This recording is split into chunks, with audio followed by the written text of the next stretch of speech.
Bueno, buenos días a todos.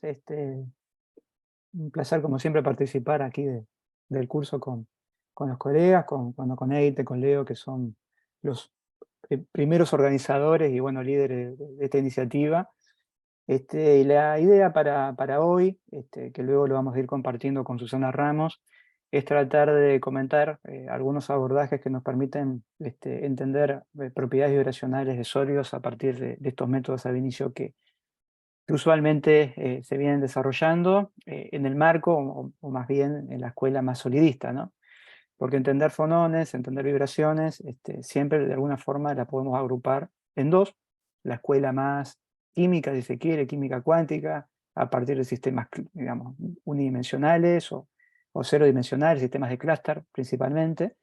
Y bueno, cuando tratamos de entender fenómenos más colectivos, en los cuales, bueno, las condiciones de contorno son de gran uso, de gran utilidad para nosotros, y bueno, nos van a permitir entender estas propiedades colectivas y bueno, su vinculación no solamente con lo que nos pueden dar desde el punto de vista termodinámico, del punto de vista estructural, permitiéndonos de alguna forma establecer o conocer la naturaleza de los mínimos estructurales, mínimos locales, si son justamente puntos de equilibrio estable o inestables, y bueno, su conexión eventualmente con las espectroscopías, como pueden ser infrarrojo y Raman, que son los ojos, para poder de alguna manera entender con qué sólido o con qué materia estamos lidiando. Así que bueno, eso es un poco el objetivo para la charla de hoy, que va a ser básicamente introductoria. Luego, cuando nos toque abordar la instancia práctica, vamos a ver cómo, si, mediante el uso de Quantum Expresso podemos desarrollar algunos ejemplos sencillos. Una cosa que les quiero dejar en claro desde ya es que el trabajo con fonones requiere un nivel de cómputo no superior por el cálculo en sí mismo, sino que necesitamos realizar un sinnúmero de cálculos, básicamente el grado de libertad que tenga el sistema, para poder de alguna manera extraer esta información. Con lo cual, adentrarnos a un cálculo vibracional es una decisión no simple, que hay que valorarla, que hay que entender, que hay que tratar de alguna forma seleccionar adecuadamente el tamaño de las células unidad, la cantidad de átomos, porque como les decía, si un sistema tiene n átomos, obviamente vamos a tener 3n grados de libertad y vamos a tener que de alguna manera desarrollar, si dejamos de lado la simetría, 3n cálculos independientes para por lo menos hacernos del mínimo de información para poder llevar adelante este tipo de cómputo. Así que bueno, es un cálculo como los que de alguna manera han venido viendo en el curso, pero bueno, tenemos que de alguna manera considerar que esto puede aumentar.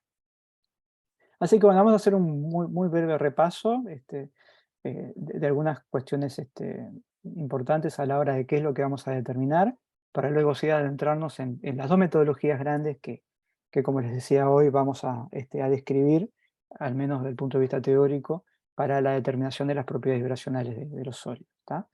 Vamos a ver también el uso de un paquete de Python muy útil para la determinación y el análisis post-procesamiento de los cálculos vibracionales, que es FonoPy, o Fonopi, que bueno, que está integrado prácticamente con toda la plataforma de códigos de estado sólido que se conocen: Windows Kernel, Siesta, Quantum Expresso, BASP, LAMMPS, no necesariamente métodos ab initio, como pueden ser justamente los métodos de dinámica molecular o de campos de fuerza, que también están integrados, DFTB, por ejemplo. Y bueno, es realmente una plataforma muy interesante para analizar los datos y de hecho generar básicamente figuras con calidad de producción ya para publicaciones. Y sobre el final, si me da el tiempo, voy a hablar de nuevas tendencias en la determinación de las propiedades generales, estructurales de sólidos, pero concretamente vibracionales, que nos permiten, mediante métodos ab initio, como lo que estamos desarrollando acá, construir campos de fuerza precisos mediante el uso de Machine Learning, herramientas que manejan un sinnúmero de datos muy importantes, que dan lugar a predicción de energías, fuerzas, constantes de fuerzas, y por eso es muy importante para fonones, de una manera muy eficiente. Bajan los requerimientos computacionales en al menos un orden de magnitud, cambian los tiempos de cómputo al menos en 2 órdenes de magnitud, corren muy rápido. Uno se entrena sus campos de fuerza, pueda poder tener prácticamente que una precisión, un método ab initio, si es que obviamente la parte electrónica no es relevante. pero si nos es de alguna manera de interés las propiedades vibracionales, vamos a ver que esto es algo muy interesante, es lo que se viene y en algunos casos conviene empezar a utilizar este tipo de herramientas. Así que bueno, vamos a avanzar como les decía. Esto simplemente para los que no estén de alguna manera familiarizados con un poco de estado sólido, simplemente revisar algunos conceptos de lo que vamos a de alguna manera trabajar. Cuando tenemos un sistema masa resorte, obviamente que vamos a tener la fuerza restauradora, la fuerza de Hooke. Para pequeñas aproximaciones o deformaciones, vamos a ver que esta aproximación es válida. Nosotros lo vamos a llamar como aproximación armónica. Vamos eventualmente, si vamos a tratar de entender desplazamientos fuera del equilibrio con una amplitud bastante más grande, ahí van a aparecer aportes anarmónicos obviamente a las constantes de red, y eso obviamente va a afectar las propiedades vibracionales. La amplia mayoría de los métodos van a generar en primera instancia la denominada aproximación armónica, por lo cual vamos a tener que considerar pequeños apartamientos respecto al punto de equilibrio para, bueno, tratar de alguna manera proyectar o limitar la contribución a las fuerzas de una forma lineal. Entonces, teniendo la fuerza y sabiendo obviamente la masa de la inercia de nuestro sistema, vamos a poder determinar justamente las frecuencias de vibración, que en este caso concreto es la raíz de Casorén. ¿Qué es lo que pasa si yo voy a conformar mi sistema con un agregado de átomos, ya sea un clúster, y luego vamos a pasarlo al caso unidimensional? Obviamente, en este caso concreto, dos masas que se pueden mover en el eje X, que están obviamente vinculadas a dos paredes fijas, vamos a tener las fuerzas de cada uno de los resortes. En el primer caso el resorte rojo menos K por X1, después el resorte de la pared 2, azul, menos K por X2, X1 y X2, las coordenadas de cada una de esas masas, y después vamos a tener el vínculo entre las dos, por lo tanto la fuerza elástica va a depender de la coordenada relativa de ambos. Esto va a conformar un sistema de dos ecuaciones, diferencial, incompleta y acoplada, que obviamente se puede de alguna manera resolver mediante el método usual del determinante para determinar los autovectores y los autovalores del sistema. Los autovectores de alguna manera me van a dar lugar a las denominadas configuraciones, que son relaciones de coordenadas fijas predeterminadas para la geometría de mi sistema, que me dicen cómo se van a mover a cada una de esas frecuencias características, ¿verdad? Ahí tenemos, por ejemplo, la frecuencia del modo normal 1, en el cual la relación de desplazamiento es más 1, es decir, lo que haga la masa 1 es igual a la masa 2. Eso hace desaparecer la fuerza del vínculo y nos va obviamente a dejar únicamente la frecuencia de vibración de las masas a ambos lados, vinculadas a la pared. Por otro lado, obviamente, vamos a tener la configuración -1, en el cual, bueno, ahora sí aparece en juego el vínculo y tenemos una relación de desplazamientos antiparalela para cada una de estas dos masas. Y bueno, esto va a dar lugar justamente a esta configuración, estos autovectores, ¿verdad? Y estos autovalores que son las frecuencias características. Cualquier luego desplazamiento u oscilación que pueda de alguna manera desarrollar este sistema va a ser una combinación lineal de estos modos normales de vibración. Esto es lo que hacemos justamente cuando trabajamos con un sistema que es pequeño, ¿verdad? Ese es el método justamente que nosotros trabajamos. Vamos a proponer una solución armónica. La derivada segunda de una función periódica es menos omega cuadrado por la masa, por la ecuación digamos, de movimiento de la masa 1 y la masa 2. Y bueno, eso obviamente lo podemos llevar a un formato matriz, que obviamente va a tener aquí en los elementos diagonales las frecuencias, que vamos de alguna manera a tratar de anular ese determinante para justamente determinar los autovalores, y luego para cada frecuencia, para cada uno de los autovalores sustituidos en esta expresión, vamos a establecer la relación existente entre las coordenadas, determinando así los autovectores. Así que bueno, así es como determinamos las frecuencias, así es como determinamos los autovectores. Eso como resumen para entender ahora lo que vamos a describir en el caso general de lo que son los sólidos. Pero antes de llegar a eso, ¿verdad? Vamos a tratar de entender de la forma más simple lo que podría llegar a ser para nosotros el caso de un cristal. Vamos a considerar una red monoatómica, equipaciada, de distancia A, a la cual vamos a únicamente limitar el desplazamiento a lo largo de la dirección del eje X. Entonces, cómo las ondas que voy a pretender describir se van a propagar a lo largo de la dirección a la cual se genera esta cadena. Vamos a hablar que son ondas que van a tener una polarización longitudinal, ¿verdad? La perturbación va a ir viajando a lo largo de la dirección de esa cadena. Entonces, bueno, ¿cómo hago para resolver este problema de, en principio, n grados de libertad? Bueno, vamos a utilizar simetría, como les decía. Acá vamos a tener una celda unidad que va a definir mi sistema, vamos a nombrar o elegir un átomo intermedio, que es el átomo de coordenada n, que está representado aquí. ¿Sí? Y bueno, obviamente, como vimos en el caso anterior, acá no tenemos paredes fijas, vínculos fijos, sino que tenemos vínculos móviles, que son los átomos que están a la posición U de n-1 y U de n+1.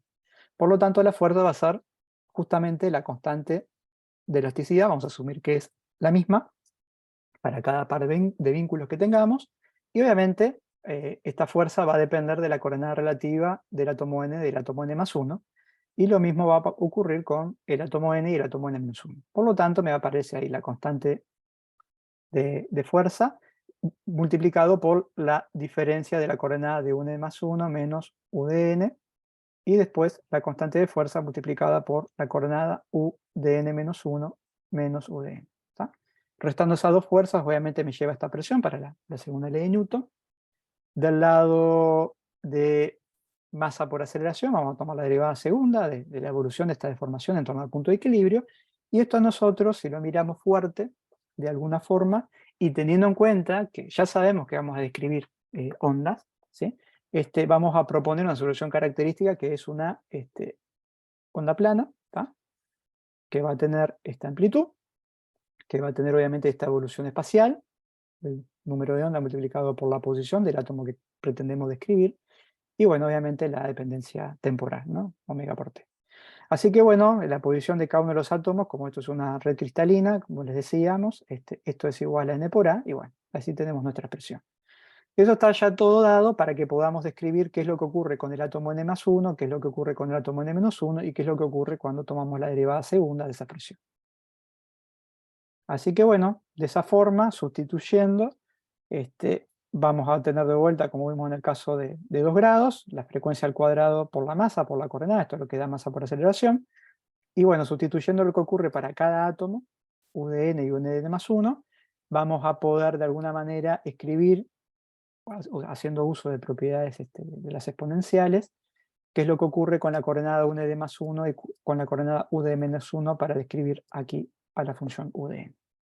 Entonces, bueno, resta suma de exponenciales que se diferencian en el signo del exponente. Podemos justamente simplificarlo esta expresión a una expresión tipo coseno, y bueno, aquí lo que tenemos es una ecuación muy importante, denominada relación de dispersión, que básicamente me estipula o me establece el rango que tiene que existir entre la frecuencia de oscilación y el número de ondas.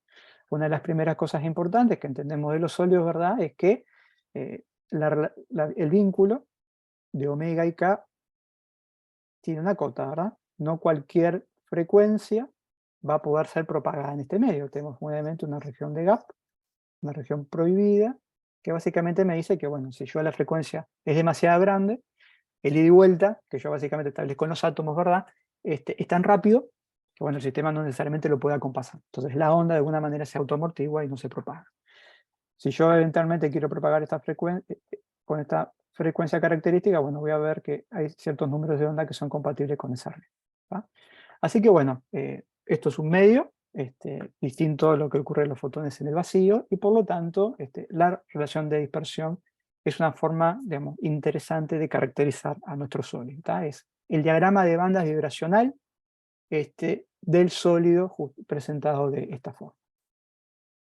A ver si puedo. Básicamente lo que tenemos es esta cuestión, como les decía, es una onda longitudinal, estamos describiendo este tipo de oscilaciones, y acá estamos viendo justamente la relación de dispersión. Yo me puedo ir moviendo a través con distintos valores de K para ver justamente la frecuencia característica de cada uno de ellos. No solamente voy a calcular la frecuencia de oscilación de esta onda longitudinal, sino que además voy a poder conocer la relación de desplazamiento entre cada uno de los pares de átomos. Ese es básicamente el modelito que estamos desarrollando. Se puede hacer el trabajo para que estas ondas sean también transversales, o sea, la polarización sea perpendicular al eje del cual se propaga la onda. Y bueno, esto lo dejo aquí en pausa. Vamos a retomarlo luego cuando hablemos de más de un átomo. Cuando tengo más de un átomo en la red, el tratamiento es el mismo, simplemente voy a describir la coordenada del átomo rojo y la coordenada del átomo verde. El átomo rojo es la masa chica, el átomo grande es el grande. Y bueno, vamos a hacer de vuelta la determinación de las constantes de fuerzas para cada uno de los pares de átomos. Voy a ir un poquito más rápido acá. Eso es lo que ocurre para el átomo UDN. ¿Sí? Importa la coordenada del átomo VN y VN-1. ¿Sí? Y lo mismo va a pasar con el átomo M grande, cuya coordenada es Bn. ¿Tá? Va a importar las coordenadas de los átomos contiguos, que es el átomo de un N+1 y el átomo UDN. ¿Tá? Eso es lo que nos hace a nosotros aparecer cada uno de los pares de fuerza. Ahora mi ecuación, obviamente, es un sistema de ecuaciones, es acoplado nuevamente, obviamente que es una ecuación diferencial, de segundo orden, incompleta, pero bueno, vamos a poder utilizar el mismo método del determinante que vimos hoy para el caso discreto de dos átomos, pero en este caso concreto para la cadena lineal de dos pares de átomos. El hecho de que aquí el sistema está acoplado y obviamente llegue a obtención de las frecuencias a través de la resolución de este polinomio característico, me va a dar un conjunto de dos soluciones de omega, un omega con una solución para más y otra para signo de menos, que básicamente me va a contribuir con ramas. Ramas que de alguna manera van a tener frecuencias mayores y unas ramas que van a tener frecuencias menores. Y ahí la nomenclatura se establece que, bueno, las frecuencias mayores se llaman ramas ópticas y las frecuencias menores ramas acústicas. ¿Por qué? Bueno, por la forma en la cual se pueden llegar a excitar cada uno de esos nodos. Acá estamos viendo, entonces cuanto más átomos tenga, más grado de libertad el sistema va a tener, más ramas van a aparecer en estos sistemas. Estas ramas en realidad están muchas veces triplemente degeneradas para cada polarización, si la onda viaja a lo largo de las cadenas o perpendicular a las mismas. Y bueno, eso se aplica a cada una de ellas, y bueno, y voy a tener tantas ramas, ¿sí? Como obviamente grados de libertad el sistema tenga. Hoy tenía un átomo solo, por lo tanto la rama óptica no la veía, ahora tengo dos átomos, aparece un nodo sombrero, y cuanto más átomos superiores a dos, obviamente van a aparecer más ramas ópticas en la parte inferior. Y eso es un poco lo que esta ecuación, como yo les decía, a mí me genera. Yo puedo de alguna manera generar mi sistema diatómico. Acá tenemos justamente mi representación. Vamos a poder representar o describir las ramas ópticas en distintos lugares, a distintas frecuencias y números de ondas. ¿Sí? Entonces estamos viendo ahí que el desplazamiento entre el átomo verde y el rojo es antiparalelo. Entonces usualmente eso ocurre en los sólidos iónicos, uno positivo y el otro negativo. Yo aplico un campo, un ion va para un lado, el otro para el otro, entonces es fácil de alguna manera excitar estos nodos ópticos con radiación electromagnética, de ahí el nombre. ¿Tá? Mientras que las acústicas obviamente pueden tener desplazamientos en algunos momentos paralelos, en el mismo sentido de ambos átomos, con lo cual a esta rama se le denomina acústica, ¿no? Ondas de presión justamente son más compatibles con esta red. Así que bueno, yo obtengo el mapa de todas las posibles ondas con su polarización a lo largo del sólido, que son justamente compatibles con la red y que pueden definir frecuencia obviamente real, una onda que se pueda propagar. Hay soluciones que dan lugar a frecuencia imaginaria, que son ondas que se autodampean y por lo tanto no se pueden propagar. Así que eso es importante para nosotros para conocer nuestro sólido. Es como cuando determinamos el diagrama de bandas electrónicos. Para conocer justamente qué es lo que está pasando con nuestros estados electrónicos, yo necesito saber cuáles son los estados disponibles, qué energía tienen, cómo se componen, de quién es el aporte. Acá es lo mismo, pero obviamente estamos pretendiendo describir vibraciones. Entonces la cuestión es cómo yo hago para tratar un sólido tridimensional complejo en este sentido. Bueno, la idea es tomar esta misma esencia, como vimos hoy.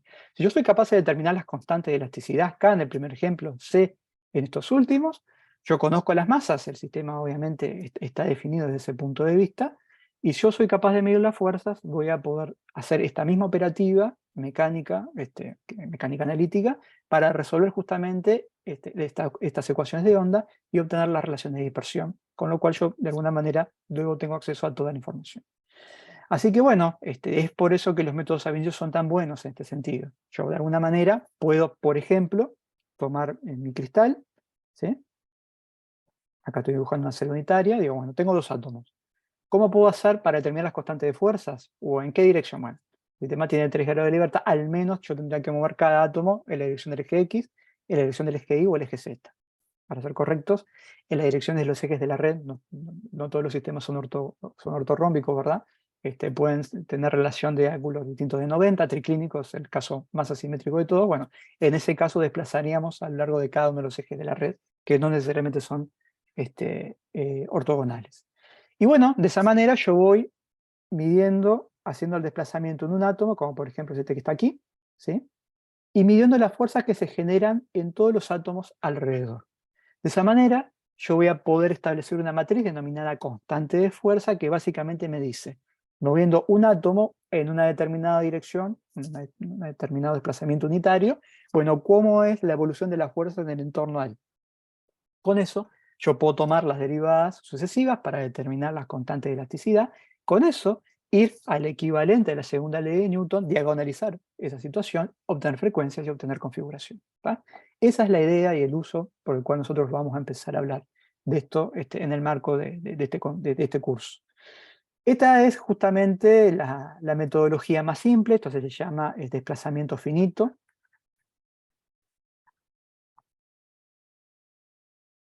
Pero hay otro tipo de abordajes, más recientemente implementado en Quantum Expresso y en BAS, ¿tá?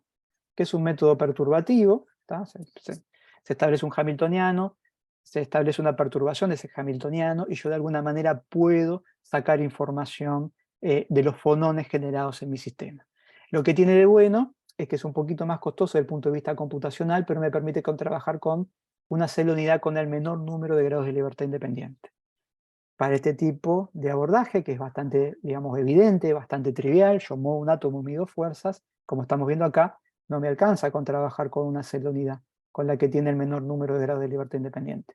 Tengo que trabajar con superceldas, celdas más grandes, para yo poder ir viendo hasta qué lugar las fuerzas que de alguna manera se inducen como consecuencia de un desplazamiento, para poder tenerlas en cuenta, no establecer un radio de corte y así de alguna manera trabajar.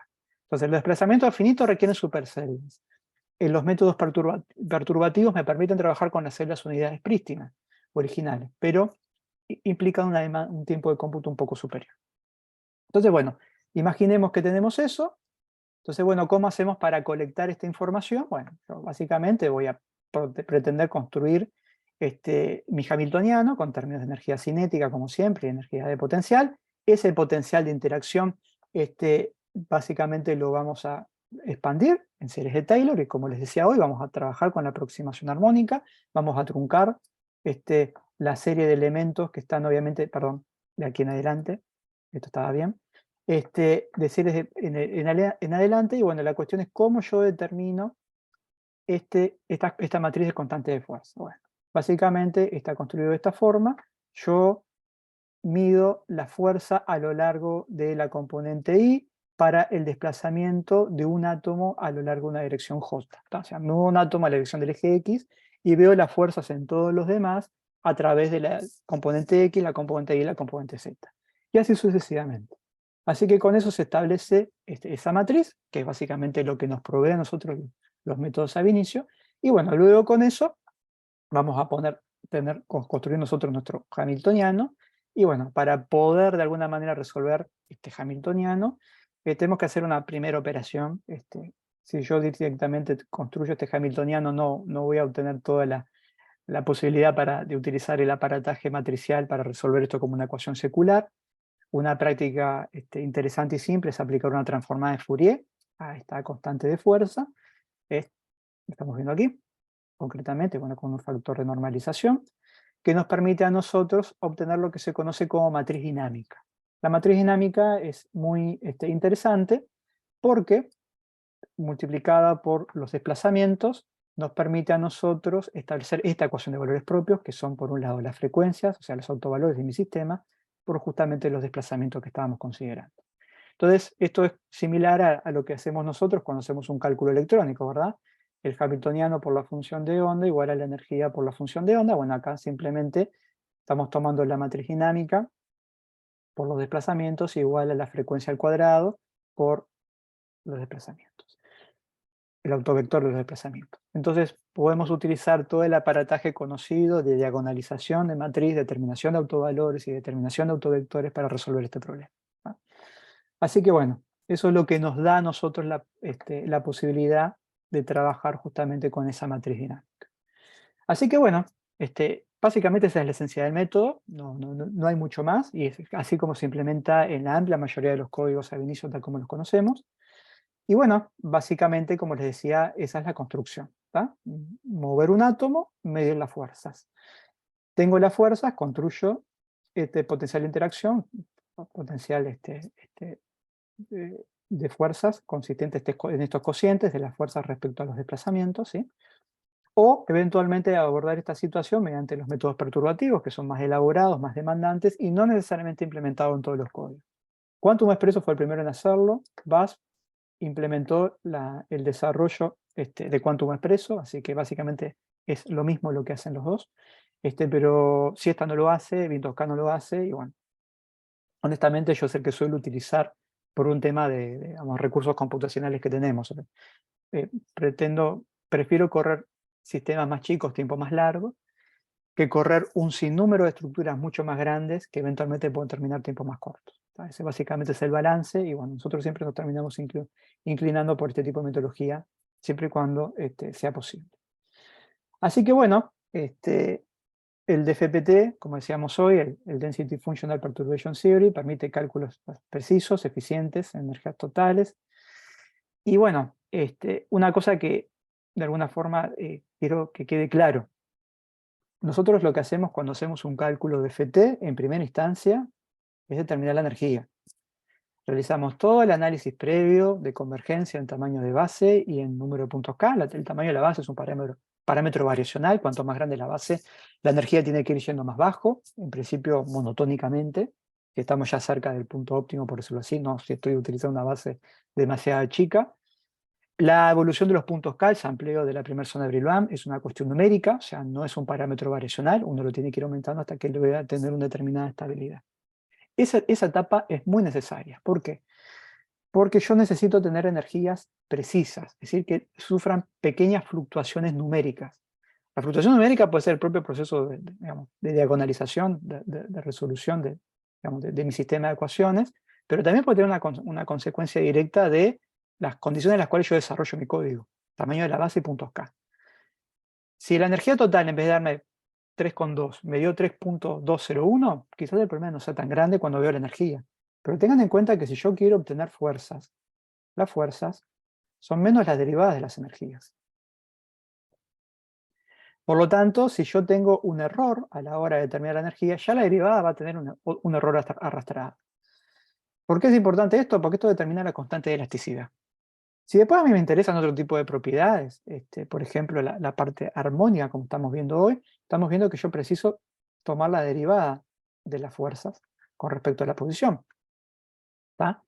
Entonces voy a tener que tomar la derivada segunda de la energía respecto a la posición. Entonces, más razón aún a la hora de determinar precisamente la energía. Energías mal determinadas van a tener arrastre en sus valores, pero si yo pretendo hacer un cálculo de fonones, luego voy a tener un problema muy grande, porque voy a tomar no solamente primeras derivadas, voy a tomar segundas derivadas. Y eso obviamente es un arrastre importante que da lugar a errores muy, muy serios a la hora de la determinación del espectro fonónico. Por ejemplo, mínimos locales que presentan frecuencias imaginarias, es decir, que me habla de inestabilidad en el mismo. Así que bueno, ese básicamente es el resultado de este tipo de metodología. Y bueno, ¿qué es el resultado final para el caso de un sólido 3D? Bueno, tomamos ejemplo el rutilo, es un ejemplo bastante recurrente en nuestro caso, usamos mucho el rutilo nosotros. Y es un sistema pequeñito, de pocos grados de libertad. Es una celda unidad de grupo espacial tetragonal, de sistema cristalino tetragonal, grupo espacial P4/2/MNM. Estos son los parámetros de red, ¿sí? Tenemos dos átomos independientes, tenemos los átomos de titanio en el sitio de Wyckoff 2A, en el origen de coordenadas, y después son átomos de oxígeno, que en realidad en total hay dos por cada titanio, pero acá estamos hablando de la unidad simétrica del cristal, de los dos átomos independientes en la misma, que bueno, el oxígeno se ubica en estas coordenadas atómicas de acá es 0, que me faltó. Si esto lo hacemos entonces el procedimiento que acabamos de ver, bueno, el resultado final es este diagrama de dispersión, con algunas ramas acústicas, ¿tá? Como estamos viendo acá. En este mismo camino, que solemos utilizar el mismo al que se traza para el caso del diagrama de bandas, esto es obviamente simplemente presentar una información cuadridimensional. Tengo el eje de las ordenadas es la frecuencia, a diferencia de la energía cuando trabajamos con el diagrama de bandas, y el eje de las abscisas es el camino a lo largo del retículo recíproco. Se suele utilizar para el diagrama de bandas E versus K, ¿tá? Para el caso de los fonones, usualmente se suele utilizar la letra Q, ¿tá? Acá lo van a ver indistinto, pero bueno, para hacer referencia justamente a los fonones. Y este es el resultado primario. Este diagrama de bandas, como hacemos muchas veces en la parte electrónica, ¿verdad? Si yo quiero hacer un histograma, me paro en el eje de las ordenadas y simplemente cuento cuántos niveles tengo y de qué frecuencia, voy a poder obtener el diagrama, digamos, del histograma, que es el diagrama de densidad de estados, en este caso vibracional. De la misma manera, ¿no? Si yo el diagrama de bandas lo pliego en el eje de las ordenadas y construyo un histograma, voy a obtener la densidad de estados electrónica. Bueno, si yo hago ese mismo histograma, proyecto el diagrama de dispersión en el eje de las ordenadas, voy a tener el histograma en función de la frecuencia y voy a obtener la densidad de estados fonónica, es la phononic density of states, que básicamente me dice cuántas frecuencias hay, o sea, cuántos autovalores hay, cuántos modos vibracionales, fonones accesibles hay en función de la frecuencia. Entonces puedo tener justamente este diagrama. Y una cosa importante, que también es análogo a lo que vemos en la parte electrónica, yo cuando desconstruyo o hago de alguna manera la interpretación de una determinada banda, yo la puedo proyectar en orbitales atómicos, conocer quién contribuye a cada estado, ¿sí? Del punto de vista electrónico, lo proyecto en cada átomo y en cada orbital. Yo puedo hacer algo análogo, pero distinto desde el punto de vista conceptual con los fonones.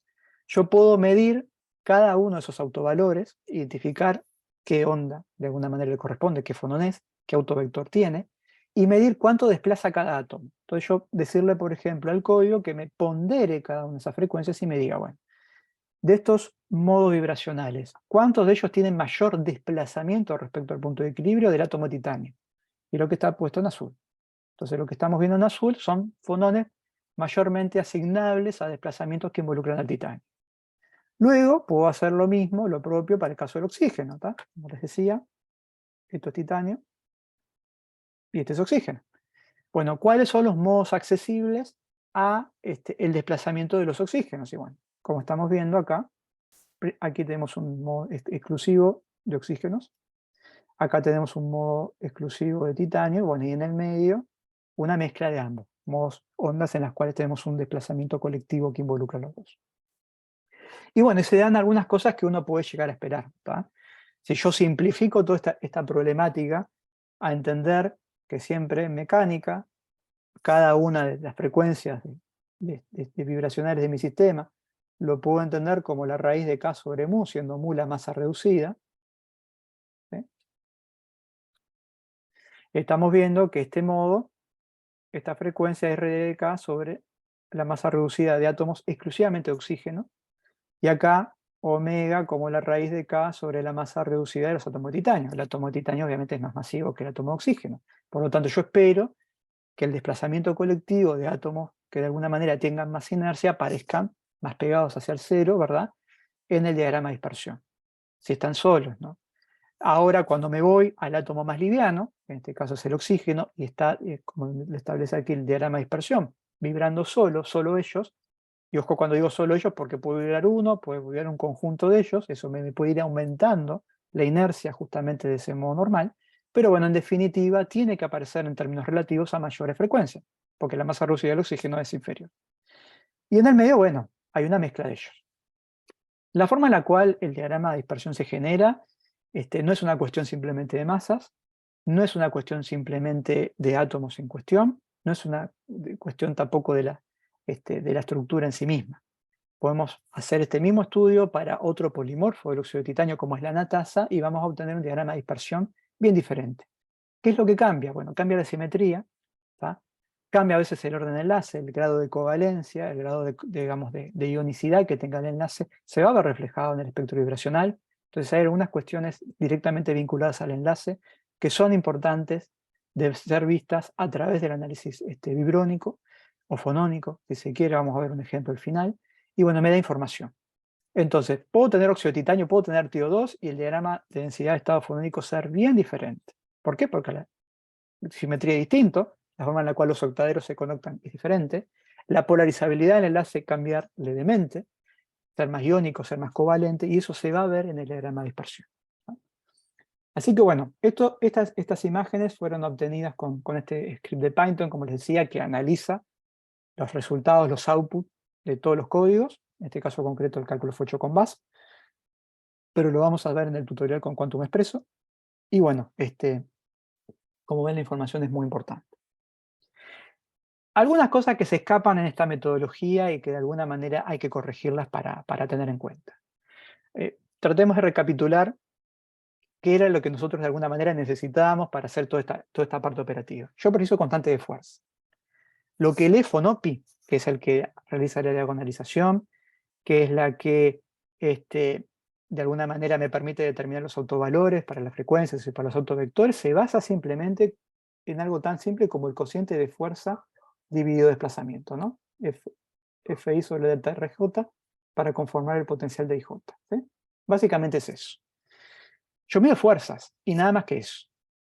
Pero ¿qué pasa? Hay determinados sólidos polares que como consecuencia del desplazamiento que sufren en torno al punto de equilibrio, pueden llegar a dar lugar a un fenómeno de polarización. ¿Tá?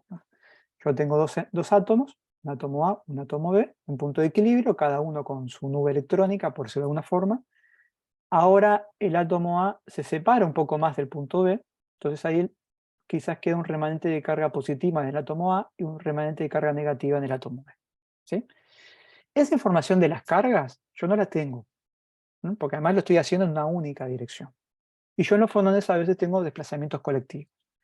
¿Qué es lo que pasa si yo tengo un sólido polar, por ejemplo, y logro realizar justamente esos desplazamientos? Bueno, aparte de la constante de elasticidad, que la medí sola, sin el aporte, digamos, concreto de estas cargas inducidas, van a tener una determinada constante de elasticidad.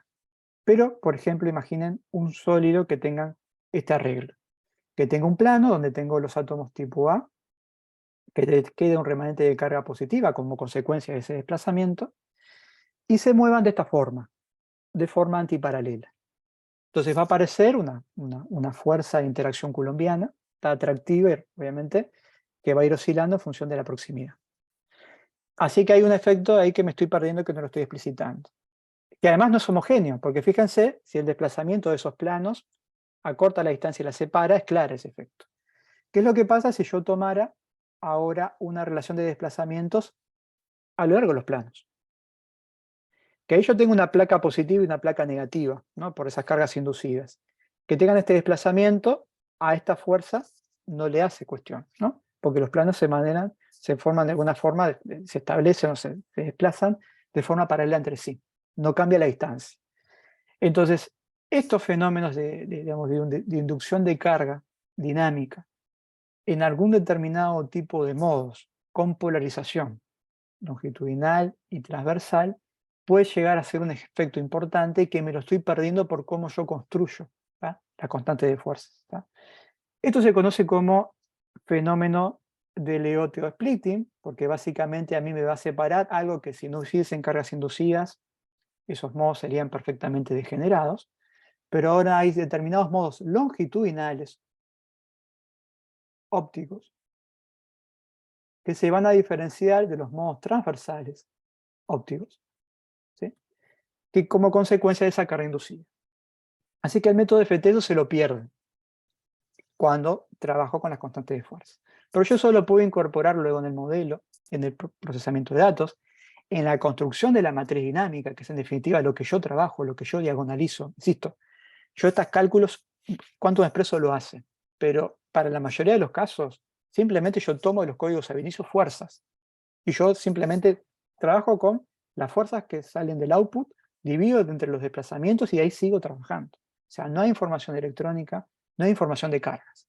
Si yo quiero de alguna manera corregir esas cosas, yo se los puedo dar, en este caso concreto a Fonopi, para que sepa cuáles son las cargas de Born, las cargas dinámicas que se inducen justamente en este sólido como consecuencia del desplazamiento, para que luego se incorporen digamos, en el hamiltoniano, bueno, en la matriz dinámica concretamente, y bueno, generar justamente ese efecto concreto. Así que bueno, ese es el ejemplo de lo que ocurre cuando yo incorporo las cargas de Born, en este caso concreto para el rutilo, haciendo que justamente lo que era sin cargas de Born y con cargas de Born obteniendo lo que se conoce como el LOT splitting, ¿eh? Van a ver que hay diferencias significativas, ¿sí? Sobre todo a punto gamma, donde se hace mayor, de alguna manera se establece con mayor claridad esa separación. En punto gamma, porque bueno, está todos los procesos ópticos que de alguna manera realizan la medida con fotones.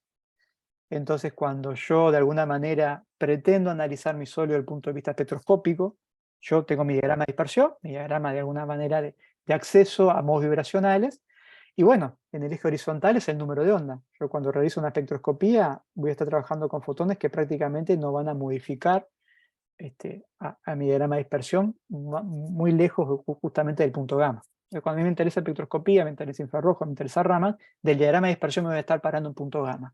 Y es en ese lugar justamente donde se hace más clara el efecto que estamos discutiendo aquí del LOT splitting. Por lo tanto, para sólidos polares, a los cuales nos interesa luego algún cálculo espectroscópico, simulación de infrarrojo, simulación de Raman, esta corrección debería ser tenida en cuenta. Por otro lado, porque lo dije muy rápido, bueno, las cargas de Bohr es un tensor de rango 2, ¿verdad? Que básicamente es la consecuencia de la derivada de la polarizabilidad respecto a la coordenada del átomo.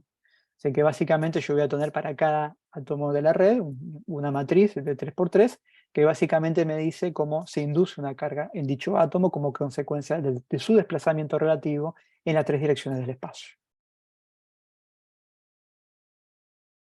Así que bueno, este es el caso de las cargas de Bohr para el titanio, en el caso del rutilo, ¿sí?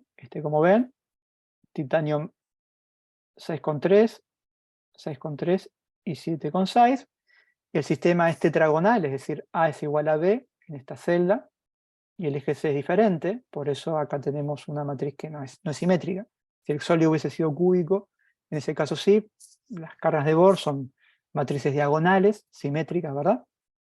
Con el mismo valor principal. Y bueno, lo mismo para el caso de los átomos de oxígeno. ¿Tá? Acá tenemos -3, -3 y -3,8 en la dirección de los tres ejes del espacio. Obviamente que estos tensores se pueden diagonalizar para ver cómo se orientan en el espacio, para determinar las componentes principales, pero bueno, básicamente es mostrarles simplemente el resultado de esto, que yo se lo incorporo al código como matriz para que la matriz dinámica lo lea correctamente. Y otra cuestión que es importante para obviamente tener en cuenta la respuesta en este medio es la constante dieléctrica del medio. Yo la constante dieléctrica también la puedo determinar mediante el cálculo de la polarizabilidad en el medio. Y bueno, es una información que también de alguna manera la vamos a necesitar, porque justamente la corrección, yo hablaba hoy de las cargas coulombianas, bueno, sí, son cargas coulombianas, pero no en el vacío, ¿verdad? Yo necesito conocer la permitividad de mi medio para determinar correctamente su aporte. Así que bueno, si yo quiero realizar estas correcciones, por ejemplo, la LOT o splitting, voy a tener que conocer las cargas de Born y voy a tener que conocer la constante dieléctrica de mi medio. Que eso sale, sí, del código ab initio. Quantum Expresso, y al igual que VAS, lo calculan de manera casi que directa. Hay que hacer algunas pruebitas, pero se puede determinar básicamente de forma bastante sencilla. Otra cuestión importante también, que es una cosa que es un pecado que cometemos los químicos, yo soy químico de formación, que el químico tiene la mala costumbre de pensar de que las vibraciones son siempre de a pares de cosas, ¿no? Eso quizás es una deformación más de la escuela de los orgánicos que de los inorgánicos, no le voy a echar la culpa a todos los químicos, sino solamente al subconjunto de ellos. Decir, bueno, vibra el carbono con el oxígeno, o vibra tal y con tal, no.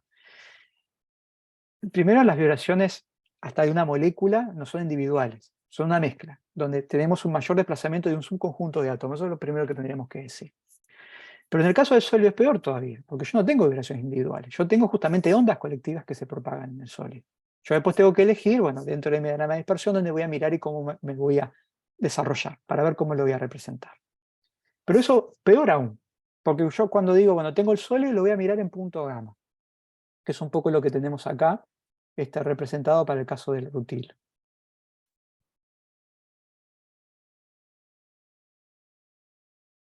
Tenemos acá, por ejemplo, muchas vibraciones, acá están expresadas, perdón, en la frecuencia en terahertz, el número de onda, básicamente, esto es omega en terahertz, porque es una buena unidad, ¿tá? Llega va de 0 hasta 100 para la mayor parte, digamos, los compuestos usuales de la tabla periódica, dejando de lado otros tierras raras y demás. Acá tenemos las frecuencias ordenadas de menor a mayor, o sea, cada uno de los grados de libertad individuales, y bueno, después la representación irreducible de esos modos, porque es un conjunto justamente de elementos de simetría que yo tengo que tener en cuenta. ¿Tá? Acá podemos ver esos modos colectivos, yo puedo determinar para cada frecuencia los autovectores, ¿tá? Que son justamente los autovalores de los modos normales de vibración, las configuraciones. Eso que vimos al principio para el caso de las paredes con los dos átomos, vinculado, pero acá en el caso del sólido extendido. Entonces, ¿yo cómo voy a representar? Lo que es, bueno, una posible interpretación, ¿no? Acá vemos, ¿cómo es? Octaedros que rotan en torno a su punto de equilibrio, pero de una manera que obviamente en el caso del sólido tiene una alternancia. Después tenemos una vibración del plano ecuatorial de los oxígenos de estos octaedros de forma simétrica. Después tenemos el desplazamiento relativo de esos oxígenos de forma simétrica para ese octaedro. Entonces el químico dice, bueno, acá tenemos una rotación, tío. ¿Y eso qué es? Si uno no dice, más que eso, no dice nada. Uno lo que tiene que hacer, si tiene la simetría del cristal, es, obviamente, establecer la representación irreducible que le corresponde a la relación de desplazamientos para esa coordenada de modo normal. Eso a través de la notación de Mulliken me habla, bueno, cómo es la primera letra, ¿verdad? Si son A o B, son modos unidimensionales. Si son E, son doblemente degenerados, como estamos viendo acá. Este modo, exactamente el mismo, solamente que uno es para un conjunto de átomos y otro para otro, que están vinculados por simetría. ¿Tá? G y U me habla si es simétrico o antisimétrico ante la simetría de inversión, Gerad o Angerad. Y eso ya les adelanto. Los modos que son Gerad son Raman activos, porque afectan la polarizabilidad electrónica. Los modos que son U son asimétricos, son exclusivamente infrarrojos, si hay centro de inversión. Bueno, son muy importantes de alguna manera para rápidamente asignar modos para infrarrojo para Raman. Así que esta es la forma correcta de asignación de los modos normales de vibración para el sólido en función del lugar del diagrama de dispersión que nos toque trabajar. ¿Tá? Pero bueno, después uno podrá realizar la interpretación cualitativa. Esto se parece más a respiración de octaedros. Este se parece más a rotación de octaedros. Pero no simplemente decir esto es un tío que gira o un tío que rota. No, es mucho más que eso. Fonopi nos ayuda a realizar esta asignación, que hay, obviamente que hay que revisarla, y hay muchos repositorios, más adelante le voy a hablar, del Centro Cristalográfico de Bilbao, en el cual, si uno ya sabe la estructura con la que va a trabajar, esta información ya está, porque el problema mecánico ya está resuelto. Yo sé dónde están los átomos, sé básicamente la relación de simetría de cada uno de esos elementos. La única información que no tengo desde el arranque son las constantes de elasticidad. O sea, no tengo la energía. Si yo la energía la derivo, obtengo la fuerza. Si la fuerza la derivo, obtengo la constante de elasticidad. O sea, el cálculo acá entra para determinarme concretamente cuánto es C y ordenarme la frecuencia. ¿Cuál es la más grande y cuál es la más chica? Pero ¿cuántos modos vibracionales hay? ¿Qué relación de desplazamientos tienen? Eso ya está, de alguna manera, determinada por la estructura. Y yo lo puedo conocer antemano. ¿No? Así que bueno, eso por un lado. Así que el diagrama de dispersión me da mucha información, y con ese diagrama de dispersión, y disculpen a mi perro que está como loco afuera, vamos a poder determinar otro tipo de propiedades configuracionales directamente asimilables a desplazamiento de átomos, que son justamente la energía libre de Helmholtz, o sea, poder de alguna manera contribuir con las energías correspondientes a las vibraciones, los estados vibrónicos, y eventualmente disculpen que me moví, a los modos accesibles de desplazamiento que me permiten a mí, de alguna manera, estipular la entropía vibracional, ¿tá? Configuracional y vibracional. Luego yo podré adicionar la energía total electrónica, o sea, aportar los electrones. Podré sumar a partir de la densidad de estados electrónicos los modos accesibles electrónicos, con lo cual estimar la entropía electrónica, ¿tá? Y con eso determinar, obviamente, desde el punto de vista termodinámico, todo del sistema, ¿no? La parte electrónica y la parte vibracional. Pasa que con la parte electrónica todo eso básicamente está resuelto. Las energías, las entropías. Lo que estamos agregando acá justamente es todo lo configuracional, que me lleva a lo vibracional. ¿Tá? Y esto también de alguna manera básicamente se puede hacer a mano, pero bueno, Fonopi también de alguna manera lo tiene integrado, porque yo conociendo el diagrama de dispersión ahora, yo puedo hacer todo. Puedo determinar la energía vibracional interna, tal como lo estamos viendo acá. ¿sí? Puedo determinar la entropía vibracional, ¿sí? Y bueno, a partir de ahí tomar derivadas. Puedo derivar la energía respecto a la energía total vibracional respecto a la temperatura a volumen constante, entonces es muy fácil determinar la C sub B, la capacidad calorífica a volumen constante. Luego van a ver eso sobre todo con Susana, la parte, digamos, anarmónica y también de evolución del sistema con volumen. Yo puedo terminar todos los diagramas de dispersión para distintos volúmenes, de mi celda comprimida o mi celda relajada, y de alguna manera también con eso llegar a determinar la capacidad calorífica a presión constante, porque eso ya a mí me implica de alguna manera conocer cómo cambian los fonones a distintos volúmenes, a compresión y a expansión. ¿Tá? Así que bueno, son 9:57. Yo capaz que acá, si no les parece mal, si no hay preguntas, que también se pueden hacer luego, ¿le parece hacer el corte aquí de 5 minutos, 10 minutos y retomamos?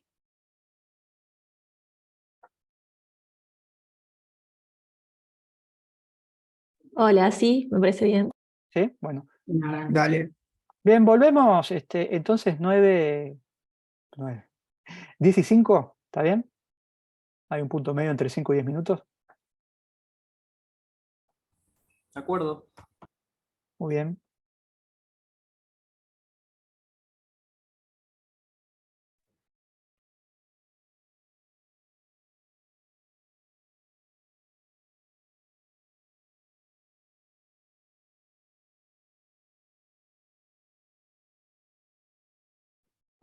Bien. Bueno, seguimos si les parece. Bueno, hasta ahora, básicamente lo que pretendía hacer es transmitirles lo que vendría a ser la esencia del código. eh, Básicamente hacernos de las fuerzas de la manera más precisa posible, para lo cual luego empezar a trabajar para construir nuestra matriz dinámica, diagonalizarla y obtener autovalores y autovectores, ¿no? Frecuencias y configuraciones para cada uno de los modos, ¿no? Y luego qué información se puede extraer del mismo. O sea, básicamente esa es la esencia de todas estas metodologías, como les decía. Y bueno, lo que vamos a ver ahora, cómo esto se procesa a través de este eh, paquete externo de Python, que es Fonopi, este, desarrollado por el profesor Togo, un japonés muy malhumorado, pero muy bueno, porque él responde de mala gana, pero al final responde y responde bien. Ahí Susana puede transmitir lo propio, sus experiencias en los intercambios, es muy gracioso. Una cosa que siempre recomiendo es estar suscrito a los que están interesados en este tipo de cuestiones, a los mailing lists de los códigos y demás, porque uno no solamente los utiliza cuando tiene un problema, sino que a veces leyendo, si es que tienen tiempo, problemas de otras situaciones, uno también va aprendiendo de situaciones y demás. En este caso se aprende mucho, en el caso concreto del uso de las herramientas de Python para fonones, y bueno, este profesor que desarrolló el código es muy particular. Así que bueno, porque esto va a ser la esencia del práctico que vamos a desarrollar el día, bueno, creo que es el 30 de noviembre, al final en el cronograma, previo a lo que va a hacer luego con Susana cuando siga el tutorial con la parte de armónica. ¿Tá? Así que bueno, es cómo usar Fonopi con Quantum Expresso concretamente, porque Quantum Expresso es el código del curso, porque es open, es abierto, a diferencia de Bash, que es cerrado, ahí tiene licencia. Hay ventajas y desventajas, algunas comentaré ahora al pasar. Así que bueno, ese es el motivo por el cual voy a brevemente describir esto, porque lo vamos a utilizar luego en el tutorial. ¿Tá?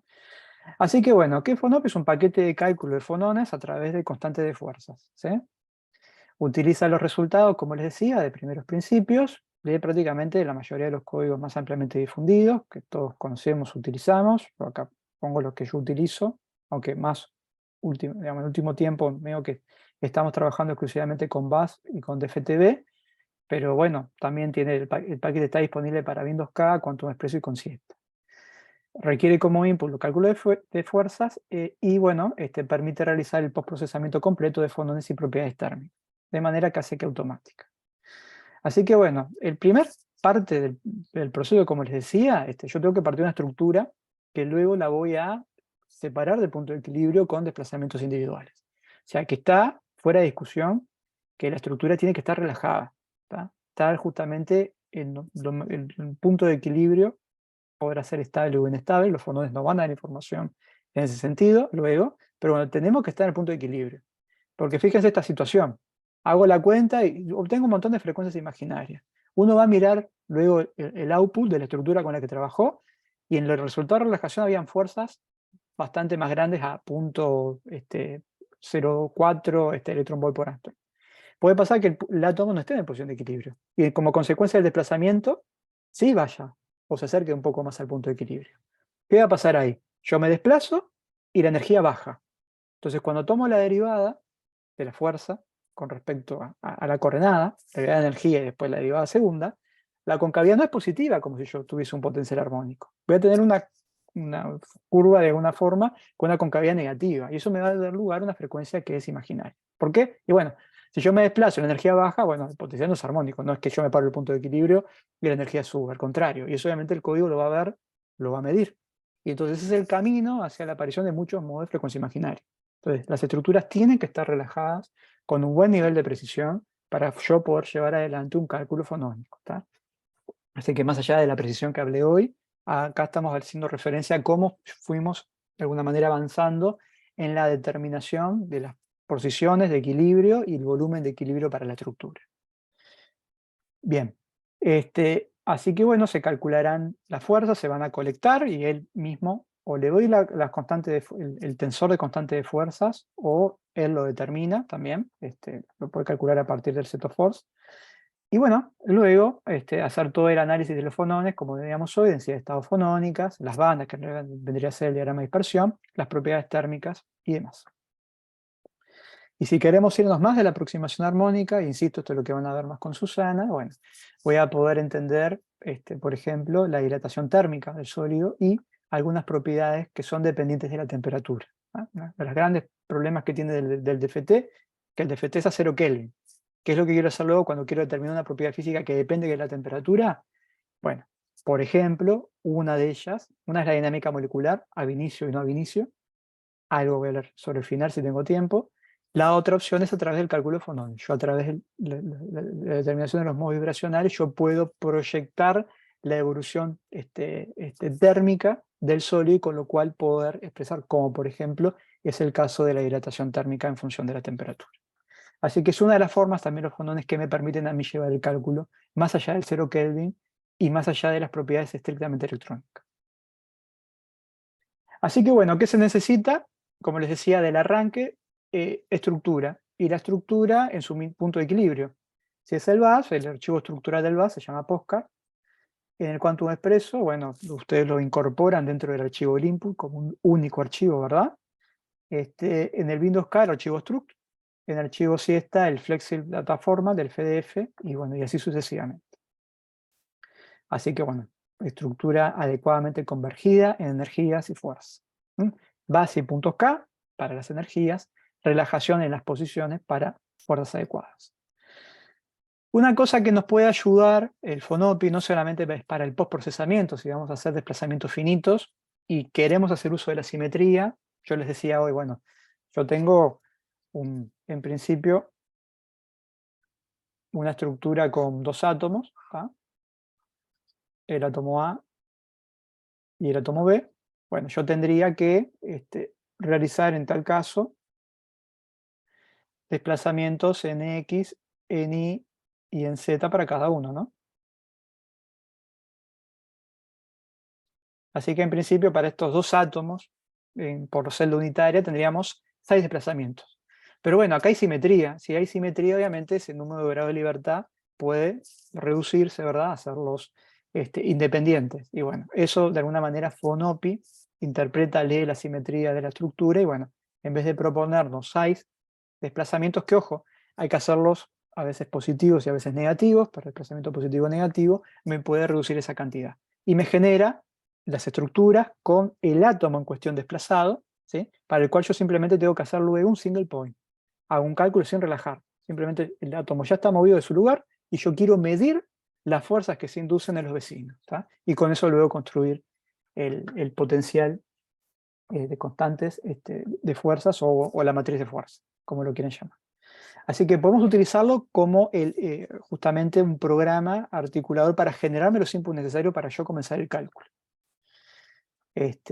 Está pensado Fonopi para Bash, por eso cada vez que se quiere utilizar para otro código hay que hacerle aclarar a quién se hace referencia. Acá le estamos diciendo Fonopi. Quiero que leas un archivo de Quantum Expresso.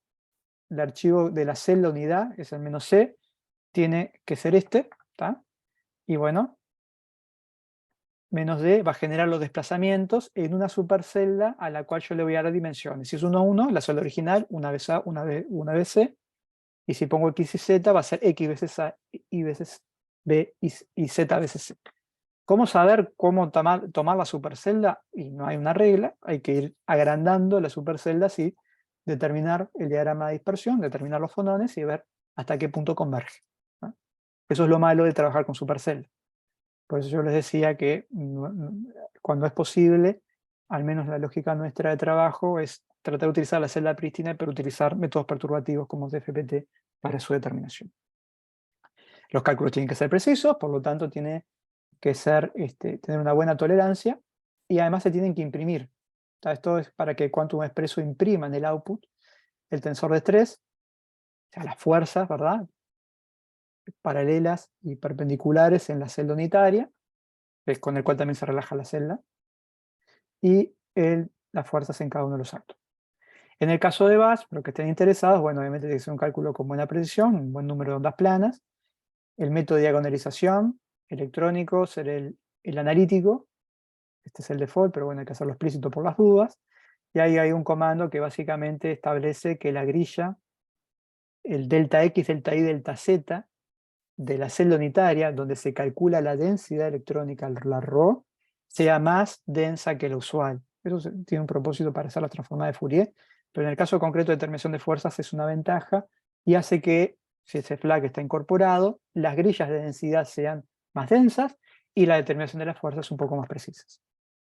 Pero el cálculo es un poquito más pesado.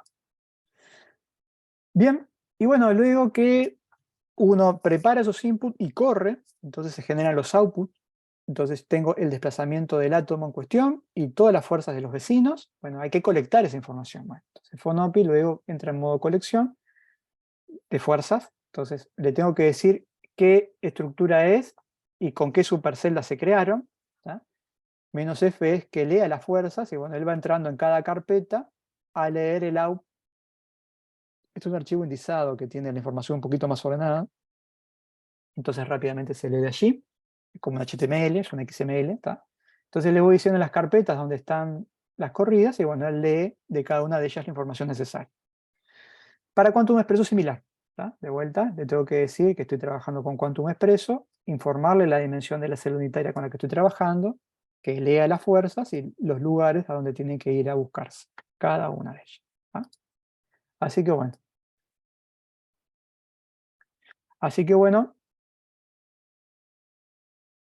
Si el cálculo se quiere hacer con DFPT, el Density Functional Perturbation Theory, bueno, la gente que trabaja con Bash tiene que indicar el Hibrion 7 o Hibrion 8, ¿tá?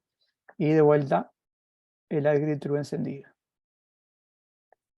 Con eso sale la matriz dinámica ya con el Bash, pero igual Fonopi vuelve a determinar su matriz dinámica para su propio cálculo. Y bueno, otra cosa importante es la verbosidad. O sea, la verbosity siempre tiene que estar, y esto es una recomendación genérica, estas prácticas de estos códigos vienen de otras escuelas donde se escatimaban los megabytes de impresión del output, ¿no? 5 megas, 20 megas, 50 megas. Entonces, bueno, la verbosity, o sea, lo que se imprimía en el output file o en el log file, se regulaba justamente con comandos de este estilo, ¿no? Porque 5 megas, 10 megas hacía la diferencia. Estamos hablando de que a veces un cálculo, la función de onda, o sea, la matriz, puede llegar a pesar hasta 50 gigas. ¿Tá? Entonces, estar escatimando unos pocos megas, no. Yo siempre tengo, y eso es una regla para todos los códigos, la verbosity al tope, digamos, para que imprima la mayor cantidad de información posible que se pueda leer. Porque además, hacer fonones es algo que toma tiempo. Si los cálculos a veces se interrumpen, hay que volverlos a relargar, no se pueden emparchar para volverlos a correr, es algo bastante delicado. Y si no se imprime todo lo que se tiene que imprimir, después no se puede sacar la información de él. Entonces puede que quede el cálculo totalmente inútil, porque la información no fue impresa adecuadamente en el log. Entonces, bueno, es una recomendación genérica. No creo que se pierda mucho ganando algunos megas más de impresión del log file o del AUCAR. Y bueno, da información, da para leer y para aprender también. El formato de estos archivos, como les decía, puede ser tan básico como el átomo 1, cuánto se mueve en X, cuánto se mueve en Y, cuánto se mueve en Z, y las filas de la fuerza del átomo 1 en X y Z, y 2, 3, 4, así sucesivamente, o en el formato, como les decía hoy, phi de IJ, ¿no? Que era básicamente el consciente de la fuerza I respecto al desplazamiento del átomo J para cada uno de los pares de átomos que ustedes quieran tomar, ¿tá? Así que bueno, uno de hecho puede hacer este archivo a mano. Con Susana una vez lo hicimos a mano, reconstruyendo unos cálculos que habían hecho el grupo de Susana. Bueno, recomponiéndolo con otros cálculos, algunos desplazamientos que faltaban, uno puede ir haciendo esto a mano y luego que Fonopi lo toma para calcular. Lo usual es que de las salidas de los códigos, Fonopi los lea y luego haga el procesamiento y nos genere automáticamente estos archivos. Pero lo que voy es que no son archivos ilegibles, ¿tá? Estamos simplemente midiendo o construyendo esto a través de magnitudes tangibles, por decirlo así, ¿no? Observables bastante accesibles, ¿verdad? Desplazamientos y fuerzas. Es lo único que necesitamos para esta parte del tratamiento de datos. Y bueno, luego simplemente a Fonopi le podemos decir, por ejemplo, hay que declararle qué átomos hay. Sigo trabajando con el ejemplo del rutilo. La dimensión de la celda que estoy utilizando, estos cálculos los hice con DFPT, por lo tanto trabajo siempre con la celda prístina, con la celda unidad más chica. Esto es el sampleo de la grilla de Moncourse-Pack, ¿no? MP es el Moncourse-Pack igual que lo utilizamos en la parte electrónica, es el sampleo de la primera zona de Brillouin. Y esto 20-20-20 son 20 divisiones en KX, 20 divisiones en KY, 20 divisiones en KZ. O si quieren QX, QY, QZ, porque estamos viendo fonones, no estamos viendo electrones. Acá uno dirá, una grilla de puntos K de 20 por 20 por 20, no sé cuándo termina el código.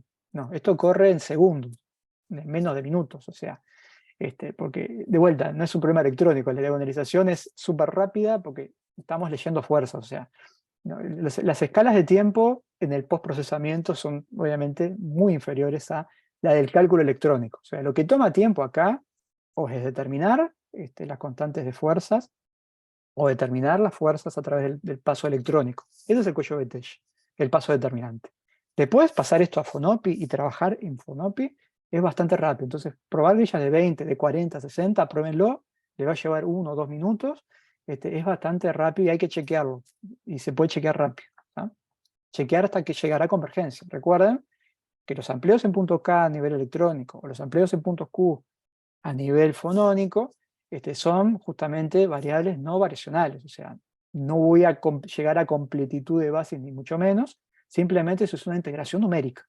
Y la integración numérica, ¿cuándo se llega a la convergencia? Hasta que demuestro tener una grilla suficientemente densa para que la propiedad que estoy midiendo o calculando no cambie, ¿tá? Así que es un artefacto numérico que hay que chequearlo todas las veces.